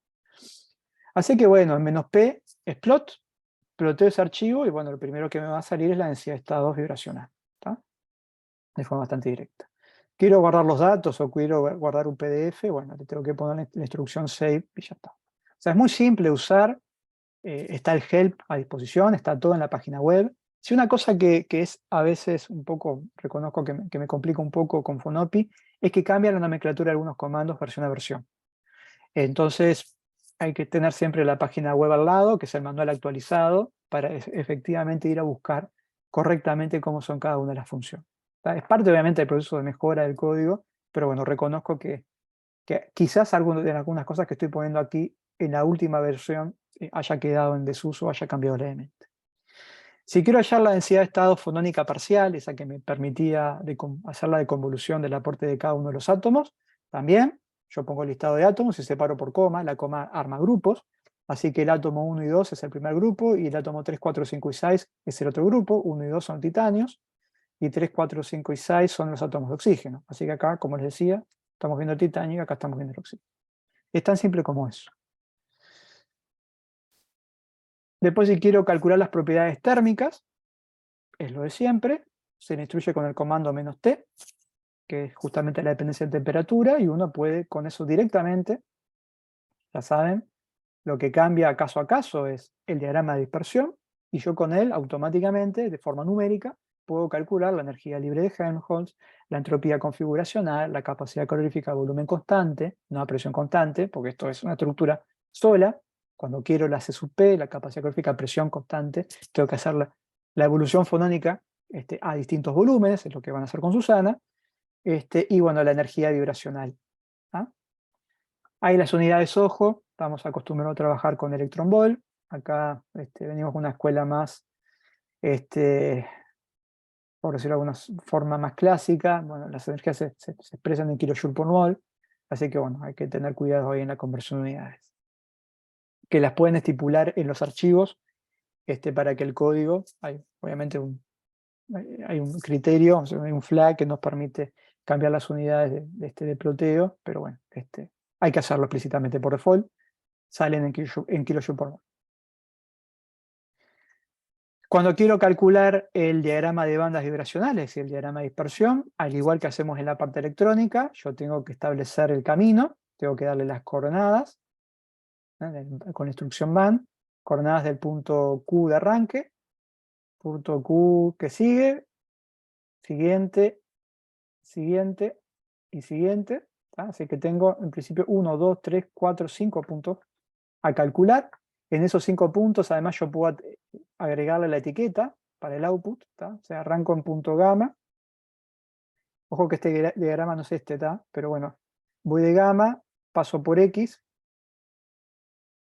acá está M, acá gamma, bueno, Z y R. Acá arriba es distinto, acá es gamma, XL, omega gamma. Y acá es el total de divisiones, el total de divisiones que tenemos en el recorrido total que tenemos para ese diagrama de banda. Porque de vuelta uno establece un punto, establece una grilla y luego voy determinando los autovalores para cada uno de los Q a lo largo de ese camino. Así que bueno, si quiero plotear el diagrama de bandas, como siempre, con esta instrucción agregada al archivo conf, pplot, y si quiero guardar, -6. Se ve bastante intuitivo, trivial. Yo ya tengo armado los archivos mesh, conf, band disponibles en una carpeta, entonces cada vez que quiero corresponder me voy a copiar esos archivos modelo y simplemente los edito indicando el tipo de átomo, bueno, la supercella que estoy trabajando en. O sea, una mínima edición para hacer. Tampoco que se puedan complica mucho hacerlos de cero, ¿no? Como ven, son bastante cortitos y self-explaining. Bueno, esto lo voy a comentar muy rápido. Si queremos aplicar la corrección, la Non-Analytical Correction para generar el LEO splitting, que les hablé hoy, que es muy importante para el caso de los sólidos polares, bueno, tengo que habilitar esa corrección y le tenía que dar las dos cosas, ¿se acuerdan? Las cargas de Born, o sea, las cargas que se generan justamente como consecuencia de la oscilación, y la constante dieléctrica del medio. Así que bueno, eso se lo da uno al código, uno ingresa a la matriz en un archivo que es, como ven acá, es el tensor dieléctrico expresado en fila, 1, 2, 3, 4, 5, 6, 7, 8, 9, los 9 elementos del tensor de rango 2, en una línea, y abajo el tensor de Born para cada uno de los átomos en la red, independientes, ¿no? Y acá sería entonces el épsilon en la primera línea del medio, las cargas de Born para el átomo de titanio y las cargas de Born para el átomo de oxígeno. Y con eso él puede llevar adelante la corrección tal como lo estábamos indicando. ¿Bien? Y bueno, ahora algunos ejemplos de cómo se aplica alguna de estas cuestiones que estamos viendo acá. Yo les decía, bueno, nuestro grupo de investigación trabaja en varios temas, ¿no? Pero un material recurrente para nosotros, para distintos usos, tanto experimental como teórico, es el óxido de titanio y sus variantes, sus formas polimórficas, los titanatos derivados y sus nanoestructuras generadas, ¿no? Acá concretamente es un ejercicio más bien teórico exclusivamente, vinculado a la posibilidad de, bueno, habíamos encontrado un par de papers que hablaban de nanohilos, atomic wires, o sea, hilos extremadamente finos de anatasa.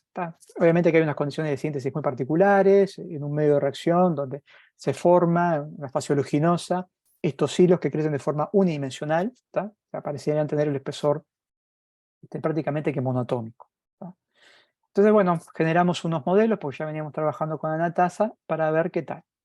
Y entonces uno de los ejemplos que me gusta mostrar para entender la diferencia entre minimizar las fuerzas y obtener un mínimo local, que son cosas distintas. Yo puedo relajar las coordenadas de los átomos dentro de una caja, dentro de una celda unitaria, para que las fuerzas sean cero. Pero eso no necesariamente me dice que la estructura sea de equilibrio o esté en un mínimo local. ¿Qué quiere decir que esté en un mínimo local? Bueno, si yo después acá uno de esos átomos los muevo en torno a su punto de equilibrio, la energía solamente puede subir, no puede bajar.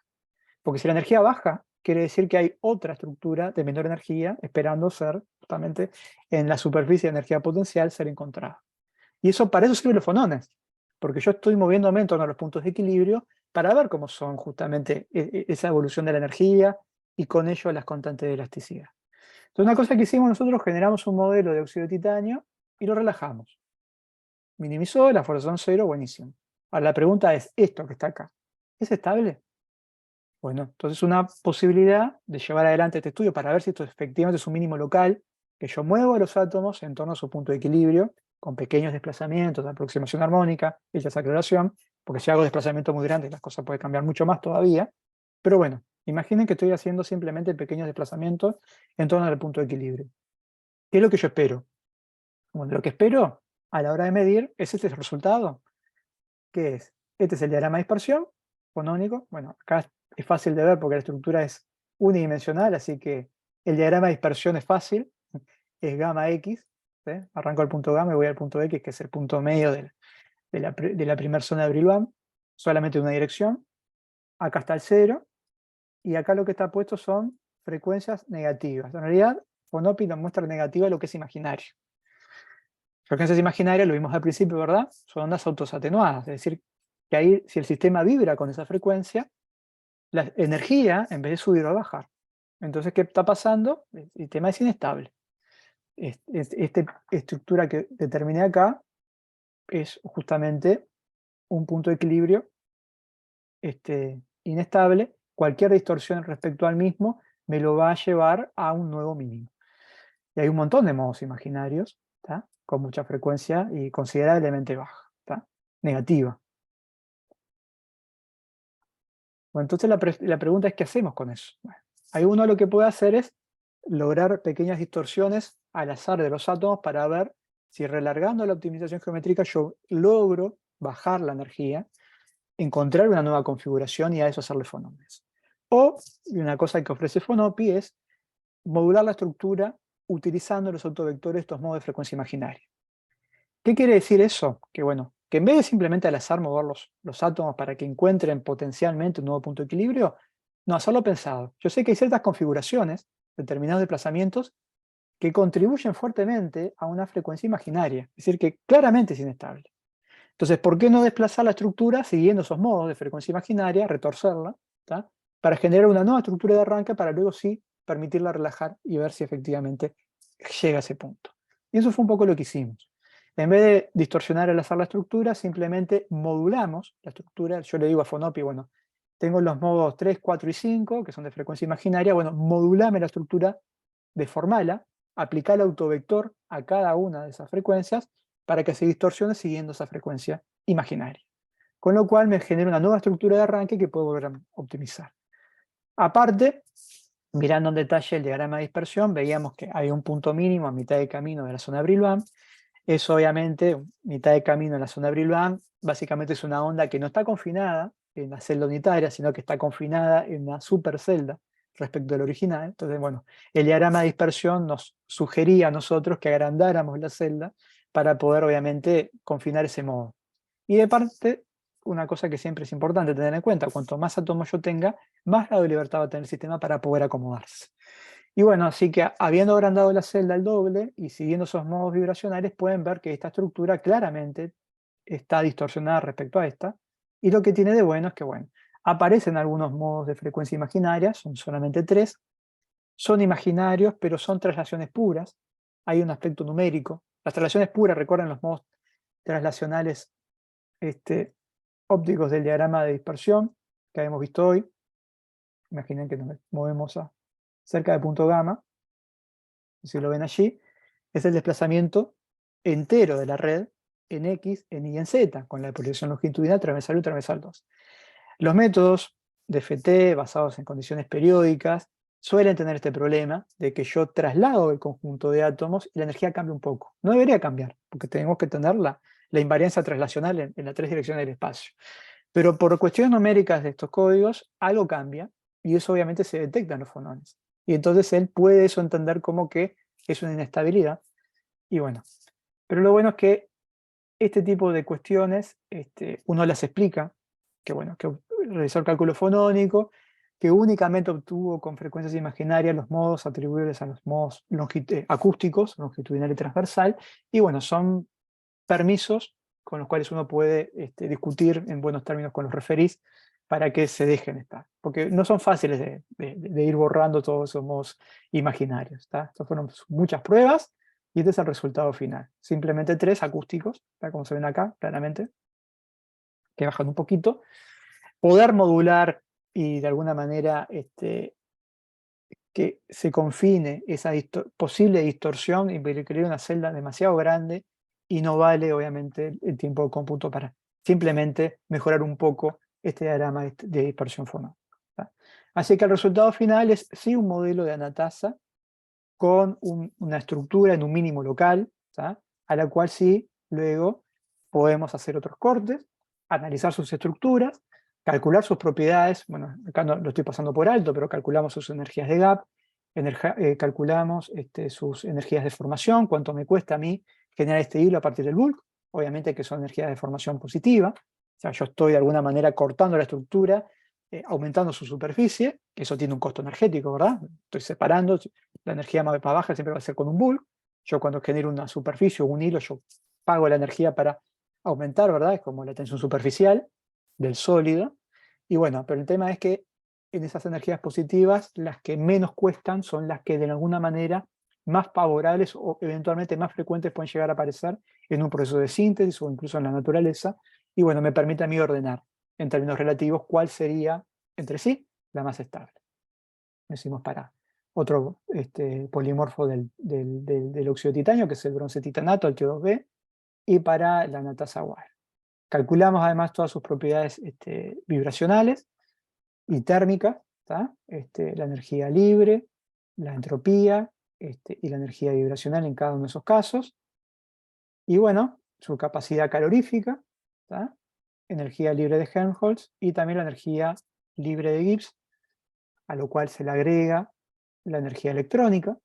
Y bueno, acá vemos que claramente, esto es lo que le decía hoy, ¿no? Tratar de llevar el cálculo a 0 Kelvin a una temperatura mayor. Acá no estoy teniendo en cuenta la parte de la entropía electrónica, porque es un semiconductor, y el aporte que tiene del punto de vista electrónico es pobre, del punto de vista entrópico prima lo configuracional, pero obviamente si yo quiero tener en cuenta en términos relativos la energía total, tengo que sumar la energía total electrónica, que es un poco lo que está involucrado acá, y podemos ver que en términos comparativos hay una fase de un titanato claramente estable en el rango de temperatura ensayado de 0 a 1000 Kelvin en comparación con los otros dos titanatos, el basado en anatasa y el basado en TO2B. Así que bueno, como les decía hoy, un ejemplo de cómo utilizo fonones para tratar de llevar alguna propiedad más allá del 0 Kelvin. Eso está resumido en ese trabajito, en colaboración con gente de Bahía Blanca, de Argentina, y nuestro grupo. Y bueno, acá el esquema del bronce titanato, el TO2B, las dos direcciones que tomamos para generar esos hilos, ¿tá? Y bueno, el resultado final es la estabilidad tal como lo estaba comentando acá, en términos relativos de la energía libre de Gibbs. Vamos ahora a hablar algo más vinculado a la parte espectroscópica. Yo les decía hoy, cuando uno hace espectroscopía, bueno, uno busca estos modos vibracionales, como los excita. Entonces el usuario es utilizar fotones, los fotones tienen muy poco momento, por lo tanto, dentro del diagrama de dispersión, me voy a mover muy poquito en el entorno del punto gamma del diagrama de dispersión vibracional. si quiero irme más allá, puedo utilizar neutrones. ¿Tá? Neutrones es una muy buena técnica para ensayar estructura, pero además para sacar información vibracional, en concreto medir el diagrama de dispersión. ¿Sí? De hecho, muchos laboratorios de neutrones que realizan experimentos de difracción de neutrones y demás tienen acoplados sistemas de cómputo de alto desempeño. Concretamente, Oak de Estados Unidos tiene todo un sistema de cómputo con BAS para calcular, antes de medir una estructura, el espectro fonónico. No es fácil, pero bueno, lo tienen optimizado porque justamente entienden que la simulación de las propiedades fonónicas son de relevancia, sobre todo a la hora de realizar el experimento. Así que es muy importante desde ese punto de vista. Esto lo voy a pasar rápido, porque esto un poco ya lo comentamos muy por arriba. Yo puedo calcular luego las secciones eficaces, o sea, las intensidades, en dos casos concretos, infrarrojo y Raman. Al infrarrojo son los importantes los dipolos, con lo cual es de relevancia las cargas de Born, que vimos al principio, ¿no? Las cargas que se inducen como consecuencia de los desplazamientos. Para el Raman es importante la polarizabilidad electrónica, para lo cual es importante conocer la permitividad eléctrica y cómo cambia respecto a los desplazamientos. ¿Tá? Así que acá vemos cómo para estas partes espectroscópicas vibracionales vamos a precisar además una segunda derivada, una siguiente derivada. Decíamos, bueno, energía total, derivo una vez, obtengo fuerza. Derivo dos veces, obtengo constante de fuerza. Por eso dice que los fonemes son second derivatives, son derivadas segundas. Pero yo ahora quiero, a partir de un cálculo de inicio, calcular intensidades. Los fonemes ya están. Yo lo que quiero saber es qué intensidad infrarrojo va a tener o Raman va a tener. Bueno, tengo que hacer un cálculo electrónico, porque ahí sí importan los electrones. ¿Tá? Pero ahí voy a tener que tener en cuenta, para esas estructuras que están distorsionadas, cómo es el cambio de una propiedad electrónica, como es por ejemplo acá, la permitividad. Así que estamos hablando de ser derivativas, o sea, derivadas terceras, las cuales son a su vez aún más costosas desde el punto de vista computacional. Entonces, ya hicimos fonones, ¿qué tal podemos calcular infrarrojo y Raman? Bueno, es una decisión que hay que pensársela por el tiempo que puede tomar. No porque sea difícil, acá estamos hablando que el problema siempre es el tiempo. Así que bueno, las intensidades de infrarrojo se determinan así, a través de las cargas de Born. ¿Tá? Esto lo podemos ver en cualquier libro de estado sólido, así que ya habíamos visto lo que eran las cargas de Born. Para Raman es importante la derivada de la polarizabilidad respecto a la coordenada de modo normal. Así que bueno, es un tensor que se puede luego, obviamente, tomar la traza sobre 3 para tomar un promedio y determinar también la simetría de esa polarizabilidad. Y bueno, vamos a ver ahora cómo se implementa eso para el cálculo, acá concretamente de nuestro ejemplo, que es el rutil. Está de vuelta, acá tenemos la estructura. Como les decía, todo lo que es vinculado a la cantidad de modos, su representación irreducible y demás, ya la conocemos de antemano, ¿tá? Porque es un problema mecánico. El cálculo me viene a mí a aportar las constantes de elasticidad, con lo cual yo calculo la frecuencia. Y si después quiero calcular las intensidades Raman, bueno, haré el cálculo de cargas de Born o de polarizabilidad para determinar las intensidades. Pero el problema es mecánico desde el arranque. Entonces yo puedo cargar la estructura mía, por ejemplo en el sitio cristalográfico de Bilbao, donde uno suele utilizar, sacar las coordenadas del punto Q o del punto K para el diagrama de bandas, electrónico y también vibracional. Puedo cargar la estructura de dióxido de titanio y bueno, tener por ejemplo la representación mecánica de las vibraciones en el punto en cuestión. Estamos hablando de espectroscopía, me voy a parar únicamente en el punto gamma, entonces por default el sitio cristalográfico de Bilbao trabaja con punto gamma, y ahí tenemos la representación de los modos que son acústicos y los modos que son ópticos. O sea, modos que son accesibles a través, por ejemplo, de interacción radiación-materia con ondas electromagnéticas. Y dentro de estos modos ópticos, teniendo en cuenta la simetría, y teniendo en cuenta que, bueno, el infrarrojo le importan los dipolos, que al Raman le importa la polarizabilidad, y que bajo ciertos requerimientos de simetría, por ejemplo, centro de inversión, puede primar el principio de exclusión mutua, yo puedo saber cuáles de esos modos, en principios teóricos disponibles, van a ser exclusivamente infrarrojo activos y cuáles modos van a ser exclusivamente Raman activos. Raman es una de las técnicas más utilizadas en sólidos, infrarrojo en sólidos no tanto. Nosotros trabajamos mucho experimental con Raman, así que, por ejemplo, muchas de las estructuras que tenemos procuramos simularlas y luego medirlas, o viceversa, para lo cual la asignación correcta de Raman es algo relevante para nosotros. Y acá vemos, ¿no? El sitio 4F Esto me lo da Bilbao. El sitio F son los oxígenos. El sitio de 2A cristalográfico es de los titanios. Así que acá podemos ver que O es arriba, acá son los titanios. Me dicen que hay algunos modos que involucran solamente titanio y solamente oxígeno, son infrarrojo activos, y hay modos que son exclusivamente de oxígeno, o sea, en los que se desplazan únicamente los oxígenos y los titanios no, son Raman activos. Así que esta es la primera conclusión de esto de vuelta. De esto tengo la estructura, voy al servidor, yo ya sé que si hago un experimento Raman, los modos que voy a excitar son de vibración exclusiva de oxígenos. ¿Por qué? Por su simetría cristalina, por eso. Y ya sé cuántos modos espero. 1, 2, 3 y es doblemente generado. Son 5 modos en total. ¿Tá? Bueno, cuando hago el cálculo fonónico, voy a VASP, digamos, vemos acá que tenemos un montón de modos. Tengo obviamente en total 6 átomos. Son 2 titanios dentro de la caja.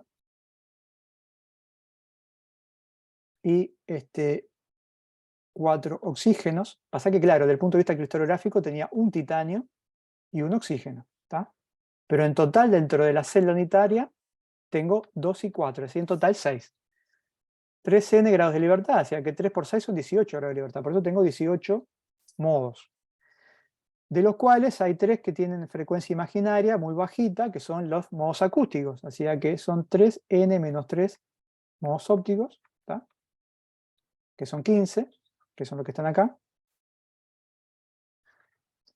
Y tengo 3 acústicos, que no son de relevancia para la parte óptica, ¿tá? Que están acá, y que bueno, acá me dieron imaginarios, como les dije hoy, es algo recurrente, pero los puedo omitir. Pero el tema es quién es quién, ¿no? Entonces, bueno, yo puedo esto del resultado mismo del fonopio, o mismo del BAF, o en cuanto expreso, saber de qué frecuencia hablo. Acá tengo las coordenadas de los átomos, estos son los titanios, y estos son los oxígenos, y acá tengo los autovectores, expresados en delta X y delta Z. Acá estamos viendo que los átomos de titanio no se mueven, y los átomos de oxígeno sí se mueven. Acá tengo átomos de oxígeno que se están moviendo en el plano TC, en diagonal de cara. ¿Tá? Algunos de forma antiparalela y otros de forma paralela. Entonces esa es la información que el código lee y luego puedo plotear en cualquier código de visualización de modos normales, como JMOL, como VSIM, ¿tá? Pero también luego lo puedo visualizar. También puedo, de alguna manera, a esos modos que emergen también de Fonopi, realizarle la representación irreducible, lo que habíamos dicho hoy que sale del sitio cristalográfico de Bilbao. Acá tenemos él interpreta la simetría y tenemos justamente esa caracterización. ¿Tá? Los modos que son G, como vimos, acá está el B1G, acá está el B2G, perdón, A1G, está acá, que es este. Después está el B2G, y después está el G. ¿Tá? Así que esos son los modos, perdón, acá está el ojo también, esos son los modos Raman activos. ¿Tá? Entonces, son eso lo que a mí serían de interés y los puedo de alguna manera visualizar. No tendría que ni hacer ninguna cuenta, yo diría, estos Raman, el que aparece con esta frecuencia, que aparece acá, acá, acá y acá, son los Raman activos. Pero el tema es cuán activos son, qué intensidad tienen. Bueno, para eso sí yo tendría que hacer el cálculo de la polarizabilidad electrónica. ¿Tá? Ya lo vimos hoy. Como esto se puede hacer, esto acá no lo voy a comentar, pero hay un script de Python también que nos ayuda a hacer esto, que se llama barramanp. Lo pueden buscar así en internet, o si no me mandan un mail y yo se los paso, que básicamente a mí me permite, de vuelta, tomar la estructura, desplazarla respecto a cada coordenada de modo normal, calcular la matriz, el tensor dieléctrico para cada caso, para luego tomar la derivada y con eso ir determinando los valores de alfa, ¿tá? Que es la polaridad electrónica, y su parámetro de asimetría. Con eso y las fórmulas que vimos con anterioridad, uno puede calcular sus secciones fictas en rasgo. ¿Tá? Entonces, para que se hagan una idea, un cálculo que puede llevar un día en la máquina usual, es un ejemplo concreto, ¿tá? Un óxido de titanio con una supercelda que tiene aproximadamente unos 15 átomos. ¿Tá? Un día yo optimizo la estructura en volumen y demás. El cálculo de fonones me puede llegar a tomar 5 días, ¿tá? Vibracional. capaz un poco menos, pero 5 días. Quiero hacer fonones, me puede llegar a tomar 20 días. ¿Tá? Vamos, a Raman, perdón. Porque de vuelta, tengo que determinar una propiedad electrónica muy sensible, como es el tensor dieléctrico, y tomar la derivada para cada uno de los grados de libertad que yo tenga en mi sistema. Entonces, es un cálculo tedioso. El resultado, obviamente, que siempre es suma y es positivo, pero hay que ver bien en qué condiciones hay que hacer. Estos sistemas que son pequeños se calculan relativamente rápido. Acá verificamos, y esto es una práctica interesante. Eso que las tablas me decían que los modos EU eran acústicos, perdón, infrarrojo activos, pero no Raman activos, bueno, acá podemos ver que la sección eficaz es prácticamente marginal, prácticamente cercana a cero. Hay algún modo Raman activo, pero con una intensidad baja. Yo eso a priori no lo puedo entender ni modelar. Representación mecánica me dice cómo se agrupan los modos, cómo se llaman y cómo son los autovectores, pero no me dice las frecuencias a la que aparecen y no me dicen las intensidades. Hago fonones para determinar las frecuencias. Y tengo que hacer cálculos de secciones eficaces si quiero las intensidades. Son, de vuelta, escalas distintas.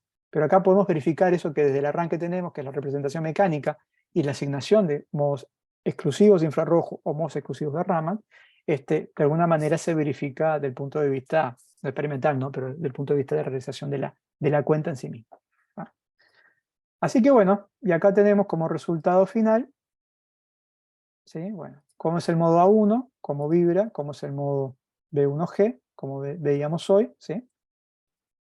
Y los modos más intensos, y como les decía hoy, son modos exclusivos, ¿verdad?, de desplazamiento del átomo liviano, de los oxígenos. Entonces, cuando ve un Raman del óxido de titanio, dice, bueno, acá que estoy viendo, ¿quién vibra? ¿El titanio o el oxígeno? No.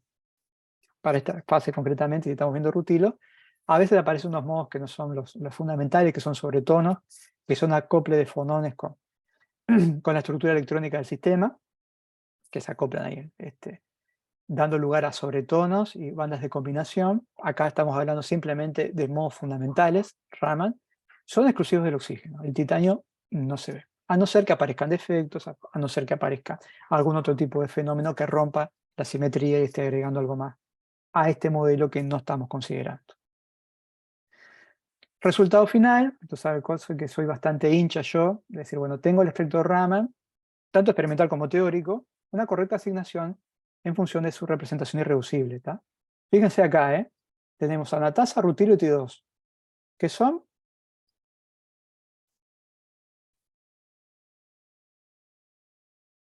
todos TO2. Pero miren lo que es el espectro de Raman. Bien diferente, porque la simetría es distinta.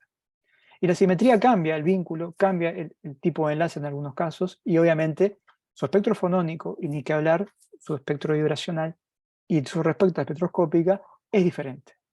Así que tenemos cómo está el rutilo, en este caso representado en rojo, con el modo EG y el modo AUG.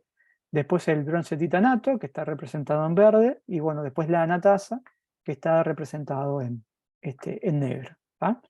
Puede haber algún temita de relaciones de intensidades comparado con teórico y experimental, porque hay un tema de accesibilidad térmica de modos de menor frecuencia, por lo tanto los datos experimentales hay que normalizarlo a través de la distribución de Planck, porque todo, de vuelta, son fonones, ¿verdad? Y yo cuando hago un evento espectroscópico, contabilizo esos fonones. Y por lo general los modos de menor frecuencia son mayormente accesibles y quizás en punto de vista experimental tengan una intensidad mayor a la que debieran tener, comparado con un cálculo de simulado de estas características. Si uno compara experimento con teoría, bueno, uno tiene que hacer un tratamiento experimental que no me voy a detallar acá. Y bueno, otro ejemplo, esto más real, bueno, un grupo de colaboración que tenemos con la Universidad Federal de Santa Catarina.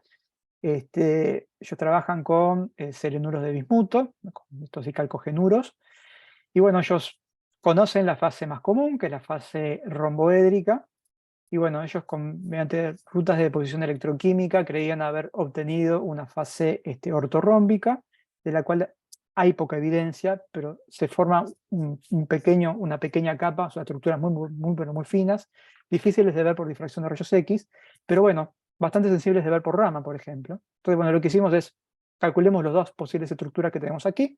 Tengo el modelo del selenuro de bismuto ortorrómico y el romboédrico, determino su espectrodiagrama de dispersión, su espectro fonónico, y puedo calcular luego su espectro Raman.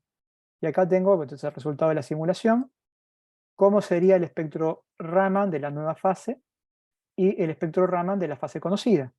La romboédrica, que tiene estos dos picos, el eje y el 1G, y la ortorrómbica agrega un solo pico en el medio. Y acá tenemos la evidencia experimental de cómo tenemos la primera muestra, que al parecer es exclusivamente la fase ortorrómbica. En la medida que uno calienta, luego va calentando la muestra y va elevando la temperatura, ocurre una transformación polimórfica, la fase ortorrómbica se convierte en romboédrica y aparece el doblete correspondiente a la romboédrica. ¿Está? Así que bueno, acá tenemos la asignación que le hicimos mediante la evolución, digamos, del código, para poder asignar correctamente la posible fase que está allí, que estaría de alguna manera corroborando y bueno, y también en línea con otros resultados que están allí. El paper hace rato que está en la vuelta, esperemos que se publique en breve, está en creo que la tercera revisión. ¿Está? El año pasado lo mostré así como submitted y está igual. Esperemos que salga. Después usamos una cuestión en colaboración que tenemos con acá con el grupo de Estado Sólido de la Facultad de Ingeniería, de bueno, cómo podemos realizar una correcta asignación de modos Raman, en este caso concreto de un cerámico, derivado de un superconductor, del ICO, de litro vario 2 cobre 3 oxígeno 7 menos delta, o sea, con deficiencia de oxígeno, en el cual, bueno, básicamente este átomo central de litro se sustituye por proteínas raras. Bueno, había evidencia experimental que en función de la cantidad de dopante en ese sitio, hay una modulación estructural, pero hay un cambio en los picos Raman, hay un corrimiento sistemático que se evidenciaba, y bueno, lo que decidimos nosotros es, bueno, generar modelos, calcular el espectro fonónico, calcular las intensidades Raman para ver cómo se podía explicar. ¿Tá? Primero que nada, pudimos asignar la ocurrencia de cada uno de esos modos vinculado a, bueno, desplazamiento de oxígenos, desplazamiento de los átomos de cobre, desplazamiento de los átomos de bario, y así sucesivamente. ¿Tá? Y luego viendo por qué este corrimiento se da, que era básicamente los oxígenos. Cuando uno agrega el dopante, la estructura se comprime.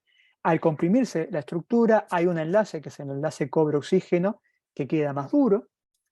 Al tener ese enlace más duro en esa dirección, se reblandece porque se aleja un enlace cobre-oxígeno apical, que se reblandece. Así que hay enlaces que se apretan y hay enlaces que se estiran.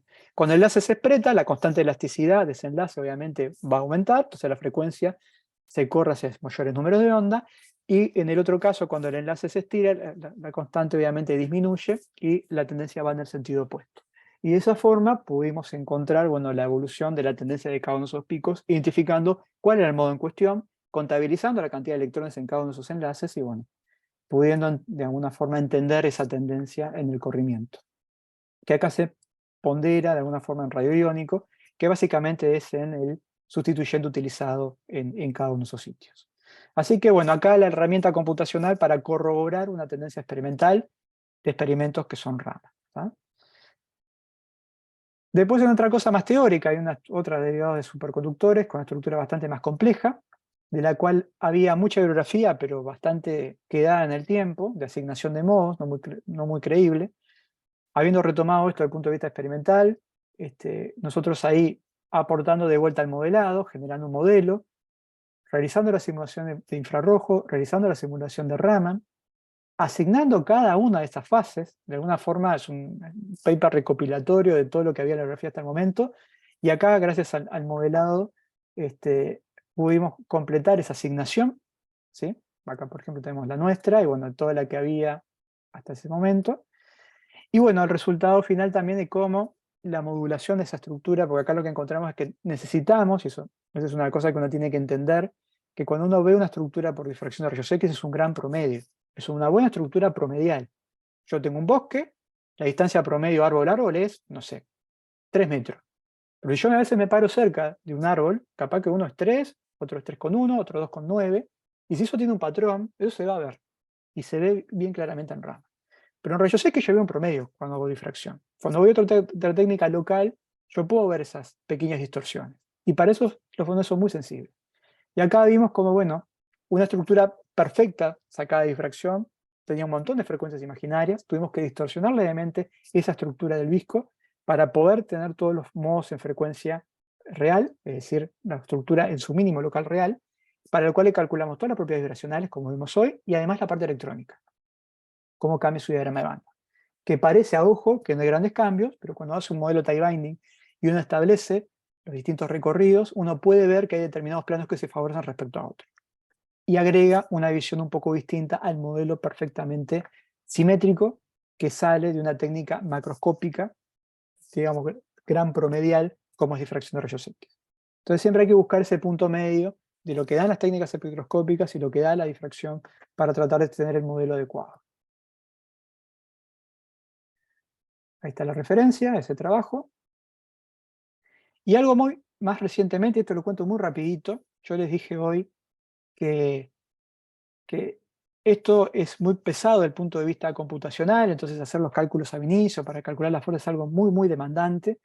Pero bueno, algo que está atendiendo, esto es gracias también al desarrollo del Machine Learning y su incorporación con otros códigos, que ahí sí yo pudiera de alguna manera construir potenciales clásicos, ¿tá?, de interacción de átomos, dejando de lado la parte electrónica, para obtener buenas geometrías y obtener buenas constantes de fuerzas en mi sistema. La gente que tenga un mínimo de experiencia en esto, que no soy yo obviamente, me dirá, bueno, sí, pero anda a construir potenciales para estructuras que tengan más de 3 átomos, ¿no? Porque vos precisás pares de interacción. Bueno, ¿qué si eso lo puedo hacer de forma sistemática y de forma ordenada y una gran cantidad de información, y yo eso automáticamente construyo mis potenciales y hago uno de los mejores de los dos mundos? La precisión de los métodos ab inicio, ¿tá?, con lo rápido y simple de los métodos de campo de fuerza. Bueno, eso hoy por hoy está disponible en el código BAS, por ejemplo, a través de lo que se conoce como Force Field Machine Learning. El sistema aprende a través de lo que es Machine Learning, que acá, y de vuelta, no soy un experto en Machine Learning ni mucho menos, pero sí sé que es un gran mínimos cuadrados. Si yo entreno a mi sistema para que conozca adecuadamente mi superficie de energía potencial y hago que el campo de fuerza sea tan preciso en la energía que sale del cálculo de FT, yo voy a poder tener campos de fuerza con el nivel de precisión de los métodos ab inicio. De vuelta, solo si me importan las estructuras, si me importan las constantes de fuerza, si me importan los fonones, si me importan las dinámicas moleculares, no la parte electrónica. Pero sí quizás obtener una estructura a la cual sí luego le puedo hacer un single point para determinar la parte electrónica. Y bueno, eso es lo que está disponible muy recientemente en BAS, BAS 6.3 en adelante. Entonces, bueno, yo les cuento un ejemplo concreto acá, por ejemplo, la zirconia, ¿tá? La zirconia es un material muy importante para muchas aplicaciones, un sólido anarmónico. Muchas de esas aplicaciones que desarrollamos hoy quedan un poco por fuera, por el alto grado de anarmosidad que pretende tener. Y además tienen toda una serie de transiciones complejas de diagrama de fases, a bajas temperaturas monoclínico, para luego pasar a tetragonal y luego pasar a cúbico. Acá están las estructuras.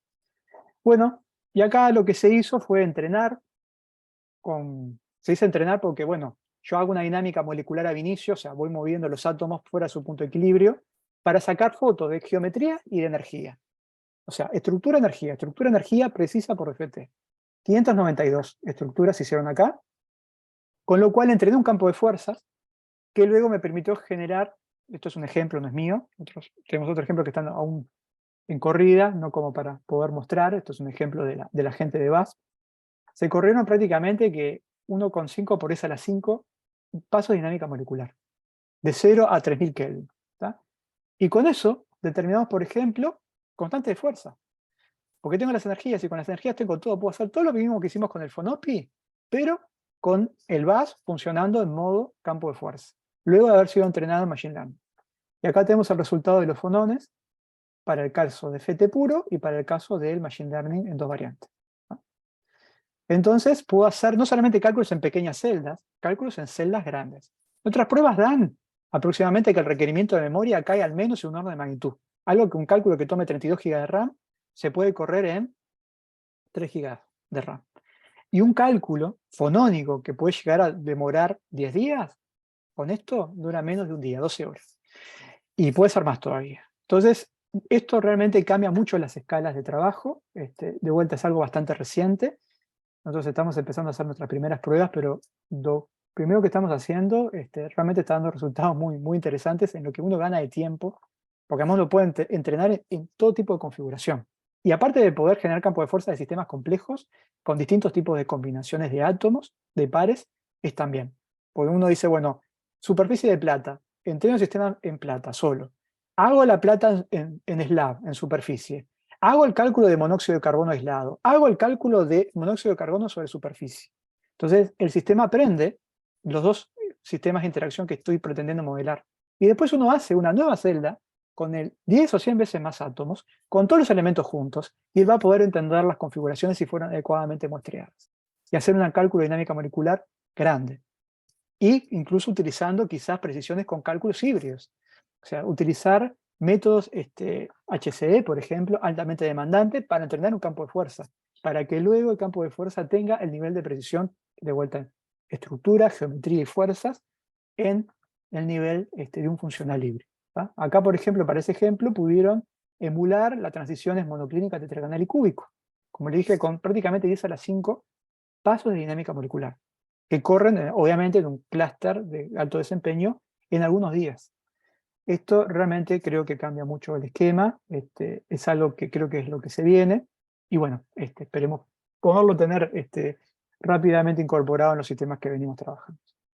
Bueno, y esto es para sistemas aislados, no los quiero aburrir, un poco por fuera de la cuestión, y bueno, veo que me pasé 5 minutitos, les pido disculpas, y bueno, cierro por acá y no sé si hay alguna consulta que quieran realizar.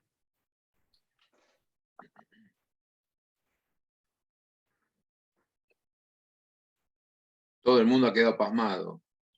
Porque hablo rápido, como siempre. No, acordate de mencionar que el viernes próximo tenemos la charla de Lara. Sí, de Lara A las Tele, 10. exacto. Sí, Yo te dale. quería hacer una pregunta. Hola Sí, Ricardo, hola Susana, a decime. todos. Sí, no, qué interesante eso de Machine Learning. No sabía que la última versión tenía eso. Cuando, o sea, te genera un potencial a partir de esa información. Vos, Te o vos genera un creás como un potencial potencial. interno dentro del VAS, entonces vos primero lo pones en modo aprendizaje, después vos lo podés poner Sí. en modo predicción nada más, y ese es el input de VAS de toda la vida. Tenés que dejar un par de archivos Pero de... es un potencial así como de pares Es o de tipo pares, exacto, EAM, exacto. Es un no potencial de embedded pares, atom, digamos, claro, de pares. de pares Ah, que se basa en una serie de kernels que son justamente distribución de pares y angulares, perdón, de pares y ah, angulares, que son rotacionalmente claro. invariantes y demás, y bueno, con esos descriptores vos obviamente mapeás tu superficie de energía potencial.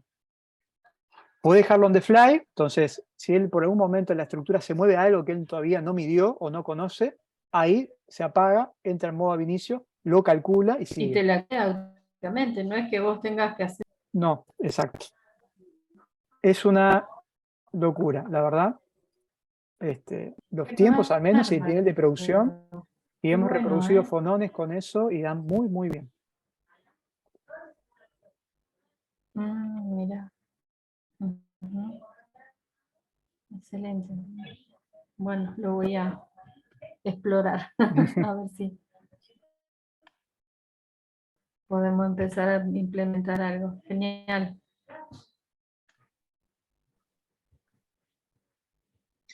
¿Eso ya es Uy, se me automático en el congeló. VAS? Sí, a partir del 6.13. Ajá. Nada de eso está implementado, por ejemplo, en el Bien2K o en el Quantum Express o en esos códigos. Vos sabés que no, por lo que estuve buscando todavía no sé que hay alguna gente que ha comenzado a cómo implementarlo. Lo que tiene de VAS es que ya está en modo producción, ¿no? Esto porque, a ver, no es que VAS lo ha hecho porque sí, sino porque muchas empresas como Toyota y demás están incorporando mucho la herramienta dinámica molecular y bueno, lo han ido forzosamente por cuestiones comerciales a desarrollarse y ahora ellos lo ofrecen como parte del paquete, ¿no? A partir de la versión 6.3. Y es ya, digamos, modo producción. O sea, los testeos, ya han ofrecido cursos, yo hice un par de cursos con ellos de eso. Lo que muestran realmente es algo bastante estable. Quizás en otras iniciativas es algo más aislado, que se va por fuera un poco de la rama principal del desarrollo del código. Y que bueno, todo va para allí. O sea, creo que en breve otros códigos ya lo tendría que tener así estipulado. No me consta que esté así en Quantum Express o en Windows-K aún. Más allá de vuelta a desarrollos más individuales, ¿no?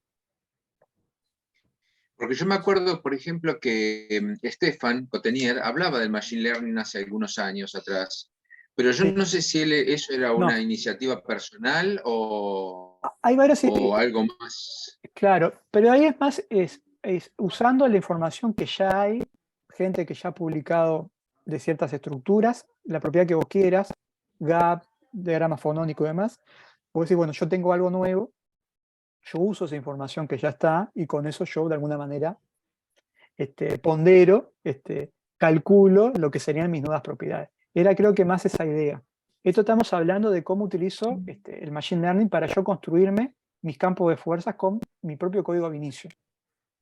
Eso que mucha gente hace, más de la escuela bioinformática, digamos, hace un cálculo ab inicio y a mano se construye los potenciales, esto acá está integrado dentro del propio código. O sea, no es algo tan nuevo, por decirlo así. Lo que es nuevo es que sea prácticamente que de forma automática, a través de una serie de kernels que son eficientes, como descriptores, que permiten de vuelta describir sistemas de muchísimos átomos distintos. Con un gran problema, por ejemplo, la gente que usa LAMS, como Susana, ¿no? De encontrar un sistema tiene que tener hasta 3 componentes y tener los potenciales que alguien haya publicado hasta 3 componentes para poder usarlo. Claro, por No, eso es como muy laborioso es muy hacer el laborioso, exacto. potencial. Es una cocina, un trabajo de cocina. Claro. Esto está, si está bien, Y si está bien hecho, es prácticamente que automático. Hay toda una serie de prácticas, obviamente, que hay que tener en cuenta, el cálculo tiene que ser preciso, una buena dinámica, calentando bastante para que la estructura se distorsione y me permita barrer todo el espacio configuracional, para luego sí tener un buen mapeo, porque el tipo tiene que aprender. O sea, el tipo no va a predecir algo que no conoce. Pero yo tengo que haberle dado de antemano todas, digamos, las posibles configuraciones geométricas que atender para que él entienda y para que luego en el paso al inicio, digamos, no tenga que correr un cálculo de inicio. Ah, esta estructura se parece a la que yo ya corrí, o es un ponderado de estas dos. Entonces no hago la cuenta. Utilizo la función digamos, de interacción entre pares, que además fue determinada para que reproduzca esa misma energía. O sea, te dan la energía total del cálculo de inicio. Y volvés a poner la natasa Google y te da lo mismo. Porque es una regresión, ¿no? Es una gran regresión, en definitiva, el Machine Learning. claro, Decime, o sea que vos podés generar un potencial para un sistema y vos podés luego aplicarlo, ese potencial a otro sistema diferente y lo toma como, y después lo irá corrigiendo, ¿no? Por Claro, supuesto. exacto. Ah, bien, o sea que eso te ahorra muchísimo tiempo. Muchísimo. Claro. No, muy bueno está eso, ¿sí? sí. ¿Y vos, Ricardo, hiciste cursos de eso, Sí, dijiste? sí. Entrás a la página del VAS, Del están VAS hubo anunciados uno ahí. ahora, que un tutorial, y bueno, eran pagos, no sé por qué. La cara, ¿Eran pagos? me lo dieron, sí, pero a mí me lo dieron gratis. No sé si me vieron la Ah, cara de latino. y por ahí porque tenés Pe- licencia, quizás porque tenés la licencia. Capaz, sí, pero no era, igual era, la inscripción era Pensaron pagada. que era argentino. 400 € Voy era a entrar a supuestamente. mirar, a ver Sí. si tengo la misma suerte que A vos. ver, fíjate, sí. A ver cuándo es el próximo, sí. No, la verdad que yo Claro. lo había visto, lo había leído, pero nunca le había prestado atención. Y después que lo vi y que hicimos los tutoriales y demás, y que después lo pudimos probar acá, de vuelta en sistemas chicos, realmente yo estoy muy sorprendido. Cambia bastante todo lo que son las escalas temporales, Bueno, un montón. Y para fonones creo que es muy importante. sí, sí. Muy bueno.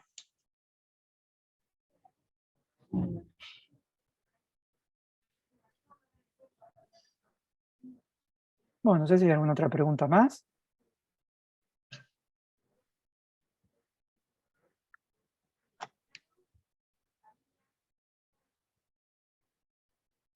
Bueno, por lo visto no.